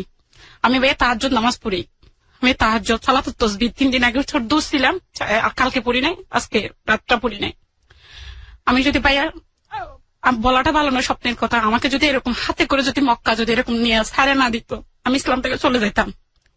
আল্লাহর কসম বলতেছি। আমাকে কে শিখাইছে জানি না, আমাকে অধিকাংশ সূরা শিখাইছে মুখস্থ। আপনি আমাকে, আমি যখন মামলা করতে যাই করে ওর সব বিরুদ্ধে আমি মামলা করি, আমাকে জাস্ট আমাকে কিছু জিজ্ঞেস করে না ভাইয়া, আমাকে বলছিল যে তুমি আয়াতুল কুরসি বলো। আমি ভাইয়া আয়াতুল কুরসি ইয়াসিন সূরার 1 মুমিন, তো 7 মুমিন ইয়াসিন সূরা, 1 মুমিনে আয়াতুল কুরসি, আমি এই কাঠগড়ায় দাঁড়াইয়া 1 মুমিনে আয়াতুল কুরসিটা বলাতে জাস্ট অ্যাডজাস্টমেন্ট করতে পারে নাই। ওইখানে উনি এখানে এটা লিখে দিয়ে দিছে। আমি 1 নাম্বার মুসলিম হয়েছি কি 2 নাম্বার মুসলিম হয়েছি। আমাকে আমার যে এলাকাতে আমাকে রেখে গেছে সমাজ ওর, বিধান ওর, সর্বকিছু ওর, কিন্তু ও আমার না ভাইয়া। কিন্তু কেউ বলতে পারবে না যে আমি কখনো অস্ট্রিক ভাবে চলছি। সুতরাং আপনি এই ধর্মটাকে ভালোবেসে পারবো না ভাইয়া, আমার ওপরে যাওয়া সম্ভব না, আমার পক্ষে সম্ভব না। আমার বা আমাকে ডাকে বোরকা ছেড়ে ফেলে দিতে হবে, ভাইয়েরাও বলে বোরকা ফেলে দিতে হবে, মুসলিমের চালাতে পারবো না, আলাদা ঘর নিয়ে ওদের আশেপাশে যাইয়া একটা জায়গা নিয়ে থাকতাম। ওই চলার দরকার কি ভাইয়া? অত প্রয়োজন নাই, আমার বাচ্চাটাকে আমি কি দিব জীবন? এদিকে আসো, তোমার সঙ্গে একটু কথা বলি। তোমার আম্মু যে কান্না করছে, তুমি তো খেলা করেই যাচ্ছ। তোমার নিজের মুখে তোমার নামটা বলো তো মা, বলো। আমি ডাক্তার রাফিয়া। রাফিয়া। তুমি যে তোমার মা যে এগুলো বললো তুমি কি জানো? তোমার আম্মু যে ওই কথাগুলো যে বললো 2 ঘন্টা ধরে আমাদের সামনে যে বললো, আব্বুর সম্পর্কে কথাগুলো বললো, তুমি কি বিষয়গুলো জানতা এর আগে? জানতা না, ও মাথা নাড়াচ্ছে, ও জানতো না। আব্বুকে মিস করো? আব্বুর কথা মনে পড়ে কিনা বলতেছে, আব্বুর কথা মনে হয়। আব্বুর কথা মনে পড়ে? হ্যাঁ বলো না, তুমি মুখে বলো। মুখে পড়ো। আচ্ছা, তো আব্বুর সাথে দেখা হয় না কতদিন মনে আছে? কবে দেখেছো আব্বুকে লাস্ট? করে দেখছিল মনে হয়, না সরি জেলখানায়। ওকে তো নিয়েও গেছিল বোধহয় না? না ওকে নিয়েও জানি না। আব্বুর সাথে থাকতে ইচ্ছে করে না তোমার? ওকে শান্তশিষ্ট, খুব কম কথা বলে না? কম কথা বলে না ভাই, চঞ্চল ছিল, মাথায় একটু প্রবলেম আছে। মাথায় প্রবলেম হয়েছে কি কারণে? ওই আমাদের পারিবারিক, আমি যখন ও চলে যাওয়ার পরে আমি কোর্ট টোট যেগুলো সামাল দিছিলাম তখন ওরে নিয়ে করছিলাম। আমি লেখাপড়াতে ফার্স্ট আপনার রেজাল্ট কার্ড টানিয়ে ইংলিশ মিডিয়াম স্কুলে পড়ছিল আপনি যখন? ফার্স্ট 3 বছর ফার্স্ট ইয়ে হয়েছে। এইবারের মধ্যে আপনার 6 ছিল অনেক কষ্টে, 2টা মাস্টার দেওয়ার পরে কানে একটাই কম শুনে একটু হাড়ের একটু তুমি বড় হলে কি হবা বলো? প্রবলেম পাইছিল। অনেক বড় হবা তখন তুমি কি হবা বলো? ডাক্তার। Very good. দোয়া করি তুমি ডাক্তার হও। এবং ও দেখতে অনেক সুইট, ওকে যদি আপনারা ভিডিওতে দেখেন তাহলেই বুঝবেন ও কতটা sweet, and she is really lovely. আলহামদুলিল্লাহ। এবং আজকের এই জীবনের গল্পে অনেক নেগেটিভ জিনিস পেয়েছি, কে ভালো করেছে কে মন্দ করেছে, অনেক গালমন্দ আসবে আপনাদের জায়গা থেকে, কিন্তু একজন উনি যেটা বললো সেটা বিশ্বাস করা আমার ইমানি দায়িত্ব, সেটা যদি বিশ্বাস করি, উনি ইসলাম ধর্ম নিয়ে যে ধরনের কথা বলেছেন সেই জায়গাটা থেকে এটা নিঃসন্দেহে অনেক বড় একটা পাওয়া। আমি ব্যক্তিগতভাবে বলবো যে আমি একজন সাচ্চা মুসলমানের ইন্টারভিউ করতে পেরেছি আজকের এই close up presence hello 8920, that's really awesome, এবং নিঃসন্দেহে এটা অনেক বড় একটা পাওয়া। রিজিকের মালিক আল্লাহ, এবং উনি যেভাবে ধর্মকে বিশ্বাস করেন সেই আঙ্গিল থেকেই বলতে চাই, হয়তো সামনের দিন ওনার যে যতটা খারাপ গেছে তার চেয়েও অনেক ভালো যাবেন, আমরা সেই দোয়াটাই করতে পারি। আর কিছুই বলার নাই রাশেদকে, কারণ আপনি কি করেছেন না করেছেন সেটা আপনার উপরেই ছেড়ে দিলাম। বিবেকবান মানুষ আপনি যতটুকু এগিয়ে এসেছিলেন ততটুকু একটা মানুষকে পথ দেখিয়েছে। হয়তো বা ভবিষ্যতে আল্লাহ যদি কবুল করেন এই স্ত্রীর কারণেই হয়তো আপনি, কারোর জন্য অমঙ্গল কামনা করা যাবে না, সেই জন্য একজন মুসলিম হিসেবে বলছি, এই স্ত্রীর কারণেই হয়তো আপনি জান্নাতে যাবেন। সুতরাং আপনার জন্য শুভকামনা থাকলো। আর আজকের এই হ্যালো 8920 আমাদের জন্য অনেক বড় একটা শিক্ষা হোক, অনেক বড় একটা শিক্ষা হোক, এই শুভকামনা জানিয়ে আজকে শেষ করতে চাই। আপনি যে চিটাগং থেকে কষ্ট করে আজকে এখানে আসছেন, আপনি যখন এখানে আসেন তখন আমি আপনাকে প্রশ্ন করেছিলাম যে আপনি চাইলেই আপনি হাজার হাজার মানুষ আপনাকে সাহায্য করার জন্য হাত বাড়িয়ে দেবে, এবং তখন সেটা আপনি অপোজ করেছেন, আপনি সাহায্যটা নিতে চাননি। কেন আপনি এটা কেন করেছেন? আমার ভাই এগুলো ভালো লাগে না, আমার এটা পছন্দ না ভাই। আমি অনেক বেলা না খাইয়ে থাকি, বাসায় করে থাকি 3 রাত 2 ঘন্টা। এই মেয়েকে একটা ফারুটি দিয়ে 3 বেলা ভাগ করে খাওয়াইছে। কিন্তু আমি কোনোদিন, আমার এত পরিচিত, আমি যাদেরকে হাজার হাজার টাকা দিয়ে আমার যখন ছিল আমি তাদেরকে দিচ্ছি, আমি কোনোদিন তাদেরকে বলতে পারি না যে আমার 1000 টাকা দিয়ে সাহায্য কর। আমি খাইতে পারি না, আমি চলতে পারি না, আমার লেবাস আমার আগের থেকে সবকিছু ছিল, আমার গর্ভবতী ফার্নিচার, আমার সবকিছু ছিল ভাই। আমার সোনার সংসার বাংলাদেশ, আমার কিছুই নেই আজ। কিছুই বলার নাই, আমার টোটাল স্পিচলেস। হ্যালো 8920 জন্য অনেক গেস্টের সাথে কথা বলতে হয়েছে, 200-র অধিক হ্যালো 8920-তে গেস্ট হিসেবে পেয়েছি, এবং আমি সেখানে প্রেজেন্টার বা প্রডিউসার যাই ছিলাম না কেন, আজকের এই জীবনের গল্পটা কেন যেন অন্তরের কোন জায়গাটায় গিয়ে স্থান নিল, অনেকদিন মনে থাকবে, অনেকদিন মনে থাকবে। সবাই অনেক ভালো থাকুন। আজকে